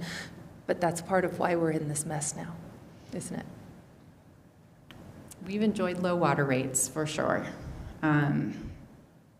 It is as a practical matter, what we're looking at is being a sustainable utility. And as we've been doing this financial analysis, being a sustainable utility is forcing us to look at generating higher revenue. Not in the stratosphere, I want to point out, not at the top, but not necessarily at the very bottom either. We've done very well. I want to make sure that this is clear too. We're not in an emergency situation. We have this 6 to 8 year roadmap that's very achievable. If we're going to do it, though, it's time to talk about funding it. Okay. Thank you, Sharon. Thank you. Mr. Pfeiffer. Well, I'd say our low rates are contributed to us investing in the Moffett Tunnel, but, you know, of course, we made smart decisions to make sure those rates stayed low. So let's make sure our predecessors are applauded for their planning. Thank you. So I just want to make sure this council knows there's other efforts that happened in the 60s that kept these rates low. But going into this white paper, the only thing I would ask that you add to this white paper is that the growth out there paid for itself, and that you're fair and you understand that more than 50% of the taxes on those properties out there paid for that infrastructure. JCMD, Beaumont, Line Rock, all of them paid for that infrastructure all the way to the point. So we need to be clear that the impacts downstream, that was our decision as a council to allow development to happen that was outside of the area that was impacted, that now we're dealing with. So it was our decision to allow development happen. We said, okay, let development happen, but they're going to pay their own way.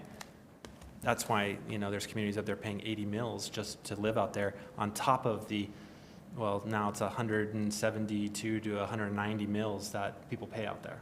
So I just want to make sure that I'm going to be an advocate for the person who pays that tax bill, that we understand it's not fair to say that there should be equity when there is a group, a big chunk of our cities paying for that infrastructure.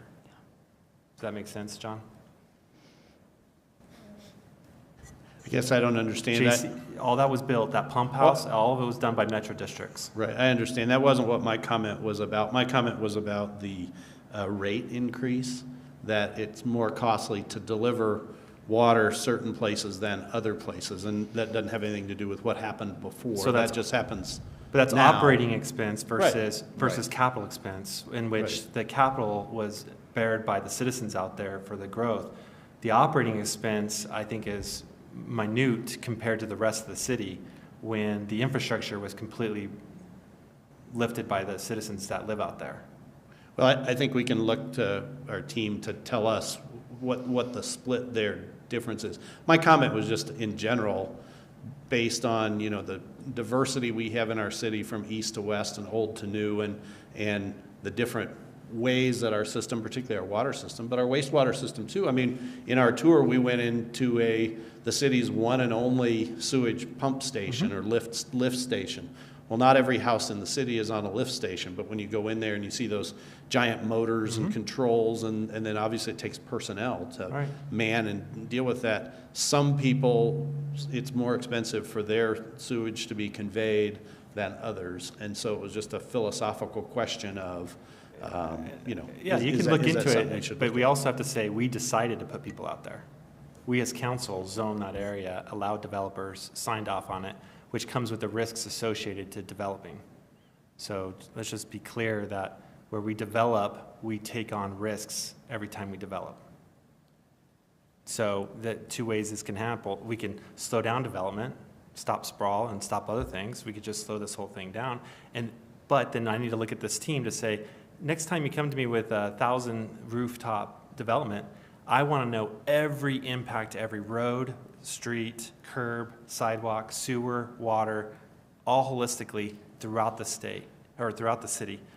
I don't ever get that. So out of fairness, how could you, I mean, we can have the conversation, but I'm telling you where I'm standing. We unilaterally, us, when we approve 7-0 on a development, we take on all the adverse effects by that development.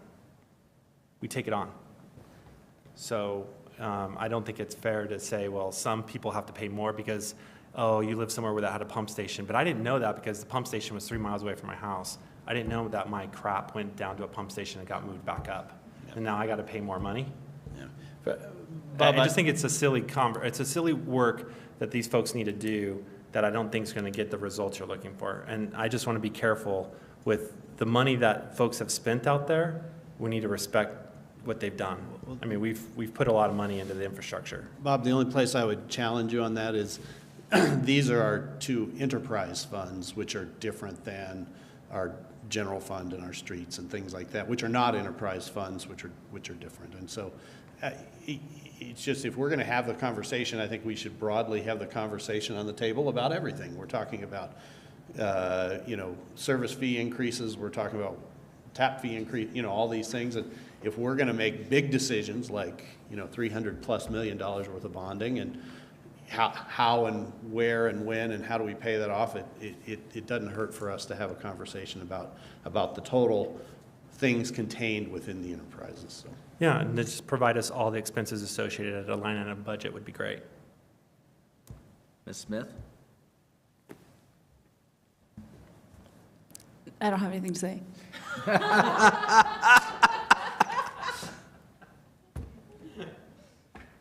If you want to continue your presentation. Thank you. Can you go back one slide, please, Kevin? I want to go forward, not backwards. Thank you. Yes, we're wrapping this up, just a few more. We had a great conversation on water rates and fees combined. We did a similar analysis on wastewater. So again, we took the overall estimate of what bond payments would be and came up with a range of how much should come from reinvestment, how much from capacity.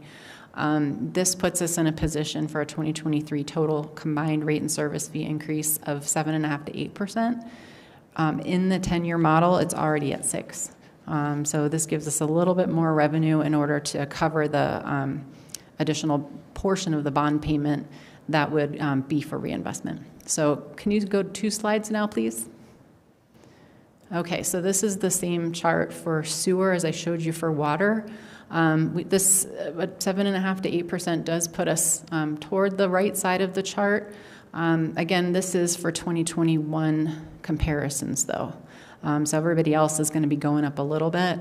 Also, the differences in sewer fees are not nearly as dramatic as they are for water. But this does put us toward the higher end, reflecting the need to bond for reinvestment. Next slide. So these are the 3 scenarios. I know there's a lot of words on this slide, but we wanted to put it all in one sheet for you. So our recommended option is to pursue the roadmap. This is what we talked about in detail in March. What this would allow us to do is move forward with our budget in the 2023 budget year to adjust system development fees, to adjust rate and service fee revenue, and then keep on track for delivering the capital projects as we've contemplated that would allow us to keep the risk of failure at or below industry standard and support the level of service for our existing customers and allow us to continue to say yes to issuing COs for planned development that's coming in. If we were to take a different route, the extended schedule, we could take our 8-year plan and extend it out 20 years. We'd still need to adjust rates and service fees 7+%. The project's costs are going to increase. We didn't talk about that very much, but there's cost escalation associated with postponing capital projects. There was a comment, I think, in the last presentation about recessionary periods, so it's possible things will get cheaper if we're in a recession. But we're looking at a time frame right now that is continuing an aggressive schedule over the next few years. So if we start to push that out, we will have higher risk of failure, and importantly, we will not be able to say yes to all the folks that want COs in the 18 to 24 plus month time frame. And then we could go with our existing model. I've heard a lot of comments tonight. I've been taking notes. I've been typing as I've been listening what this white paper will look like. We could say that we pause all unfunded projects until we can do a much more in-depth, rigorous analysis of all of the different ways to slice revenue options, and just sort of put a pause on the capital projects. This just puts us in a worse spot and continues to push things down the road, which really need attention now. So we don't recommend that, but as a policy direction, any one of these courses are, council's at liberty to direct us toward. Ms. Smith? Sorry, I actually do have something to say now. Have we modeled at all you've been presenting on if we maintain the current pace of development, have we done any modeling on reducing 10% of our development to help reduce some of those costs, or has that not been discussed? We haven't. We considered that as part of sort of the suite of what we would do in option 2, is to say that would be a direction we would need from council, to say that that is potentially on the table too. Can I step in? Yes. Mayor, you can always step in. Mary, why don't you come up to the Yeah. podium? So the issue here is that because and specific to the North Trunk Line, so that might be feasible for some of the other issues we're talking about, because 90+% of that development is on the upper end, and to really reduce risk, we have to do almost all the projects. So we can't just reduce development a little bit and reduce risk, because we're at risk now, and each house that goes on increases that risk. Thank you. Okay. Ms. Simpson? Thank you. My actual was related to development as well, because I know a lot of people, a natural instinct is just to say maybe we just stop the development. But to Mr. Pfeiffer's point earlier about housing prices, my fear then is that we would balloon housing prices by limiting stock, most likely, correct? So. That is a question for Ryan Stachelski. Mr. Stachelski. Well, Boulder's the perfect example of Yes. that. I mean, that's And the Golden. bottom line. And Golden. Thank you. So. That is correct. If you're limiting stock, that's basic supply and demand. So I don't have anything to add. Okay. Sorry to put you on the spot, Mr. Stachelski. No. We're very sensitive to this too, because there are a lot of development partners who have provided us quite a bit of detailed plans for delivering housing over the next 18 months. And you may recall we've got 4 major projects that we're moving really quickly on the North Trunk Line, so we can allow those to move forward. There are many other developments preparing to come in and deliver housing to Arvada. So this is a very there's a great deal of demand to build additional housing out there. There's a lot of momentum. We have not gone very far down the road of analyzing what it would look like to slow that down. But I do want to point out that slows down tap fee revenue also. Okay. And are we at the point in the presentation where we want the feedback, or are we holding for this last slide?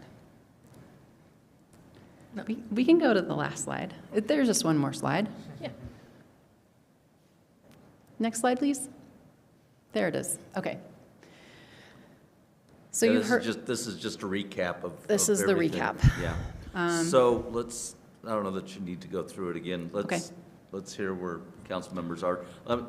I'll start with, I don't want us to have paralysis by analysis. I don't want to spend so much time on a white paper or whatever that it totally messes us up. I mean, I like to stick with the July 25th to get more information and get us closer to making tough decisions. But I don't want to totally reinvent the wheel in terms of of how we bill people. But I think we need to have some of these questions answered. My sense of it is you're going to see a lot more development early on in the process in the coming years rather than the out years. I mean, that would be my prediction. just based upon the way things have been going. So I think you're going to have these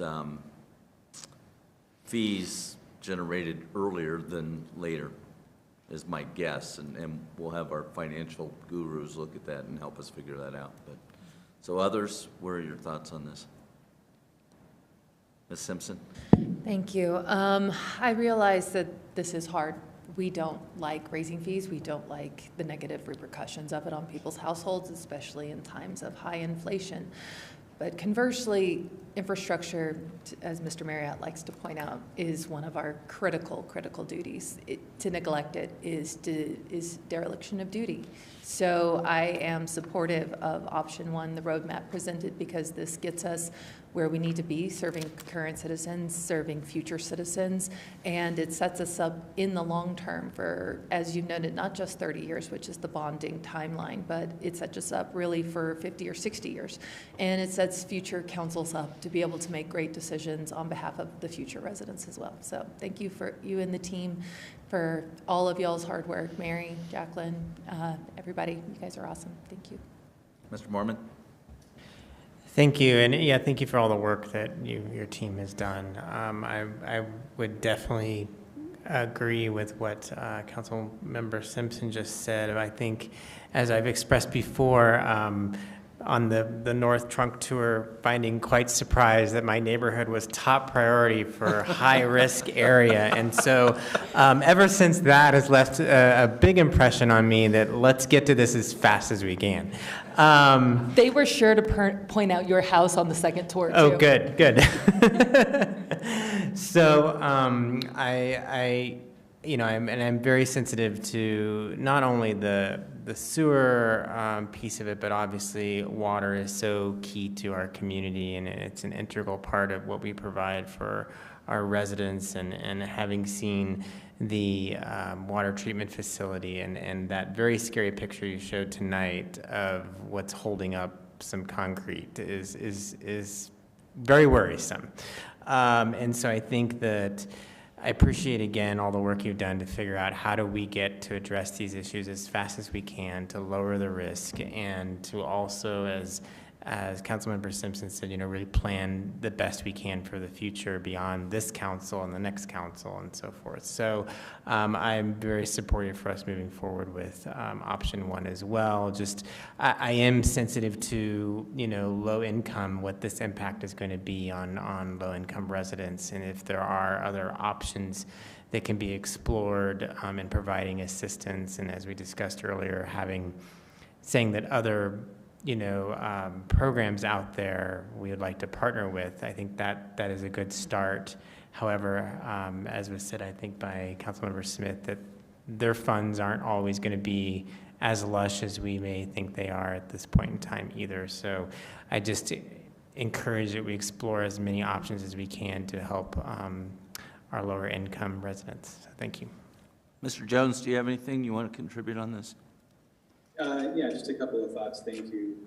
Obviously, it's harder being remote and being a part of the conversation, but I've appreciated what I've learned tonight and the feedback that we've got. I want to just a couple of things. I know that, as Mr. Pfeiffer said, that the predecessors of our current team did a lot of really good things in the past to ensure that we have water. But I think they also maybe missed a few things, and want to give recognition to the team today who are kind of unpacking the things that need to be corrected and to ensure that we have an infrastructure that's going to last long into the future. Yeah, I'm like everybody else. I don't like the fact that the increases are going to create hardship or burdens to our residents. But if we don't do it, we're going to have bigger issues. The one thing I don't, and I don't know that the team has completely unpacked this, but I don't see a scorched earth a scorched earth scenario here, which is, I think, good in the sense that with option one, we'll be able to hopefully get ahead of some of these challenges.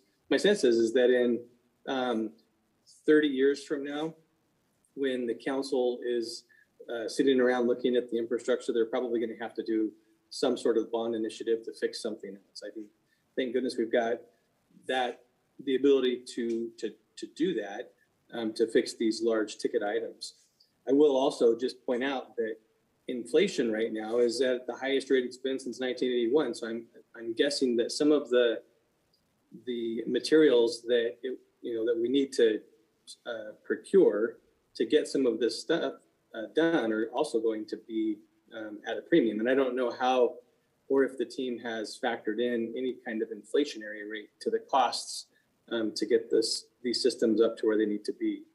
But again, I support the team's recommendation. Again, I appreciate the work that's gone into helping to educate me as a council member on the serious nature of kind of where the system is and our duty as our duty as council members to ensure that our city has a lasting infrastructure. So thank you for the opportunity to comment. Mr. Pfeiffer? And I agree that needs, you guys have illustrated the needs to the nth degree, did a fabulous job, great job. I don't doubt the need, it's there. It's the way we're approaching it. We have to be thoughtful with the citizens. We've seen recall efforts in our neighboring city that we need to be aware of. We also need to know how things, like you started to answer, Mr. Marriott, was it's a complicated formula to figure out who's responsible for what, because I could blame the developer who put a 15-inch pipe on a main line and choked it down from 18 inches or whatever. There's just so many variables in that conversation. But at the end of the day, I think from the infrastructure, I have no doubt in my mind that it's a need. And it's a need, like Mr. Jones said, it's not a scorched earth right now, but it could be in the next year, 2, 3, as we go. Now, that being said, I still want to highlight and underscore when we make development decisions, these are the impacts of those decisions. And let me just clearly point out, because I was not in favor of it, we changed the land use to these 650 homes from commercial to homes, and we had an impact to infrastructure, and I clearly was asking those questions, and we're just finding out about it years later that there is a problem. So I think we can learn from this lesson that we need to be very, very clear when we do these, let's analyze the whole impact. It's just like a traffic study. We all worry about what's happening right in front of the house or the development, but we don't look at 500 feet that way and 500 feet that way until somebody complains. When we do a 650, 700, 1,000 home, 1,500 home, 1,800 home development, we probably should look at the main trunk lines to see if they're okay to handle that growth.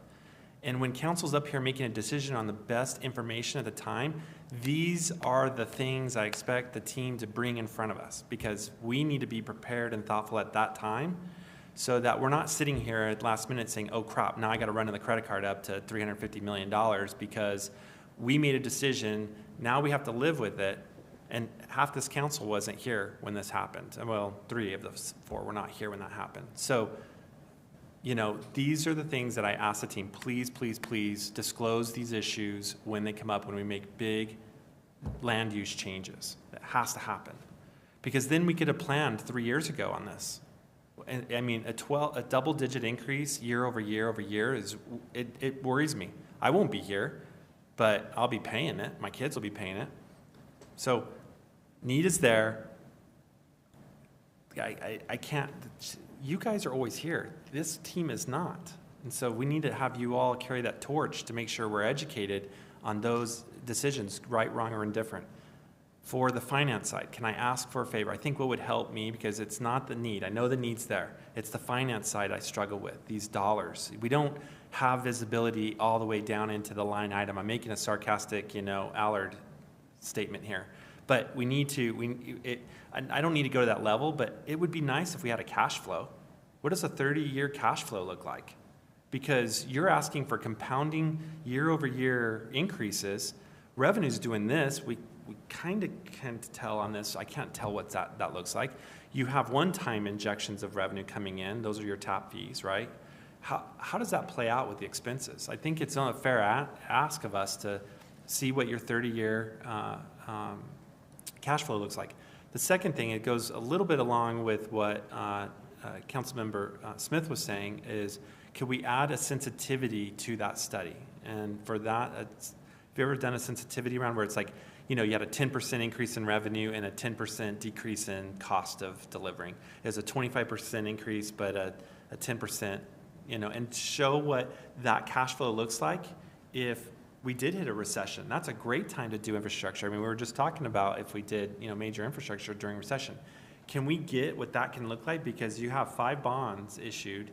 They could be at a different time in the economy. So that sensitivity study with the cash flow may be it would be heartwarming for me to know that we're leaving this place in a very sounded decision. This is the largest bond that I've been around, and I've been here 12 years, and I'm a little nervous. I don't want to be on my last year walking out, and then, oh yeah, here's, mic drop, here's $350 million debt you're all going to have to carry without really understanding that cash flow. Yeah, that's certainly fair, and those types of analyses are done as we would be issuing the debt, and also being done by this team pretty much on a daily basis, so we can provide additional details or they for can, sure. Whoever. I mean, at the end of the day. It's all of us. Yeah. It's all of us. Yeah. So I think I'm talking your language right now, so maybe you can translate, and I think that would be beneficial for the council to see kind of what that may look like. Absolutely. So that would be my only ask. I don't need the white paper.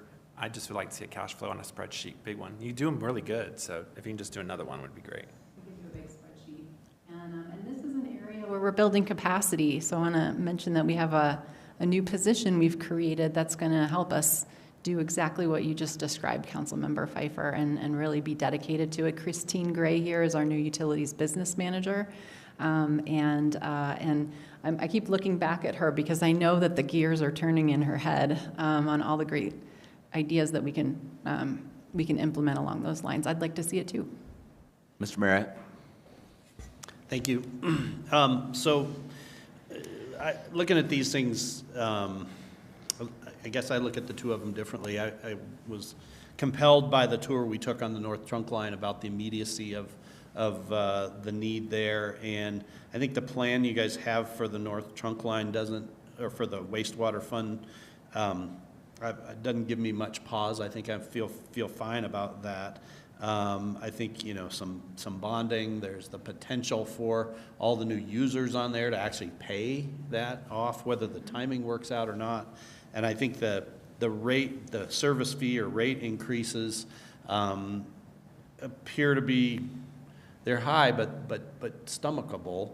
They're at least 1 digit instead of two digits. But the water one I look at a little bit differently. I think without a doubt, I think there's some, this stuff needs to be done. I'm not so sure it needs to be done at quite the rate that it's been pitched to us, and I realize that comes with potentially some risks from you can only water on certain days, and there's certain things that can come along with that. The thing that would make me be wanting to look at maybe a couple of other scenarios there from the proposed scenario, and maybe even a slight slowdown scenario, another slowdown scenario, is when you have combined rate and service fee increases of 12 to 14% more than once. It's not just like a one-time thing. This is, as you were just saying, this is like, yeah, we need to do this every year for 4 or 5 years in a row. That's significant. That's a doubling of water rates. 12, I think they call it the rule of 72, right? So 12% higher over 6 years is a doubling. And so that's a nearly doubling of water rates. And I think we have a lot of people in our community that if you double their water bill, they're on fixed incomes. That money comes from somewhere. And, whether it comes from their food budget or their medical budget or, heck, maybe their skiing budget, I don't know where it comes from. But that has an impact on them and the community in total. And so I'm a little bit hesitant to just say, yeah, go ahead and run on off, and I'm okay with double-digit water fee increases for a number of years in a row, without looking maybe a little bit in more detail at some other possibilities there on the water side, not so much the wastewater side. Similarly, I think just watching the double increase is going to be hard to stomach for a lot of people, and especially those on fixed income, like you had mentioned. So But I also recognize, putting my disaster response hat on, that, not only is this infrastructure aging, but we have growing storms, we have growing floods and fires that are happening that are coming around the bend, so we do need to act swiftly. So would like to see just a little bit of modeling to see if we could maybe not double it somehow, but I don't know if we can. Okay. Thank you. Yeah, I support the recommendation moving forward. I am intrigued by Mr. Marriott's thought in terms of maybe slowing down the water side of it a bit, if we could look at some other options there. I'm less concerned, frankly, about what we've traditionally called tap fees, because that's new development that's got to pay its way. And so, I mean, that's a legitimate cost that is really coming to the new members of the community, and rather than being borne by the existing members of the community to a greater extent. And I agree with what others have said. We've got to look at ways to be able to address the needs of our less fortunate in terms of attainable housing, and see how we can, I know Mr. Marriott doesn't like the idea of subsidies, but other ways that we can look at trying to address that issue. So you've got plenty to do before your next presentation on July 25th. So. But Yes. This is very good work. It's very difficult. And I want to say that, in terms of, why is this all hitting now? It's because we directed our team to go forward and do the studies of both our water system and our wastewater system, and it was the right thing to do that. And instead of just sticking studies on a shelf, it's now time to implement those studies, and so this is the responsible way to move forward. Mr. Devon, anything you need from us at this point? No, thank you for the feedback. We appreciate it, and we have more work to do. We'll be back on July 25th. Is that the next date? That's right, July 25th. July- And I've been taking notes. We will be working closely with our bond counsel and third-party advisors, and bring to you some more specifics about what 2023 could look like. Okay. Thank you. Thank you. Mr. Devon?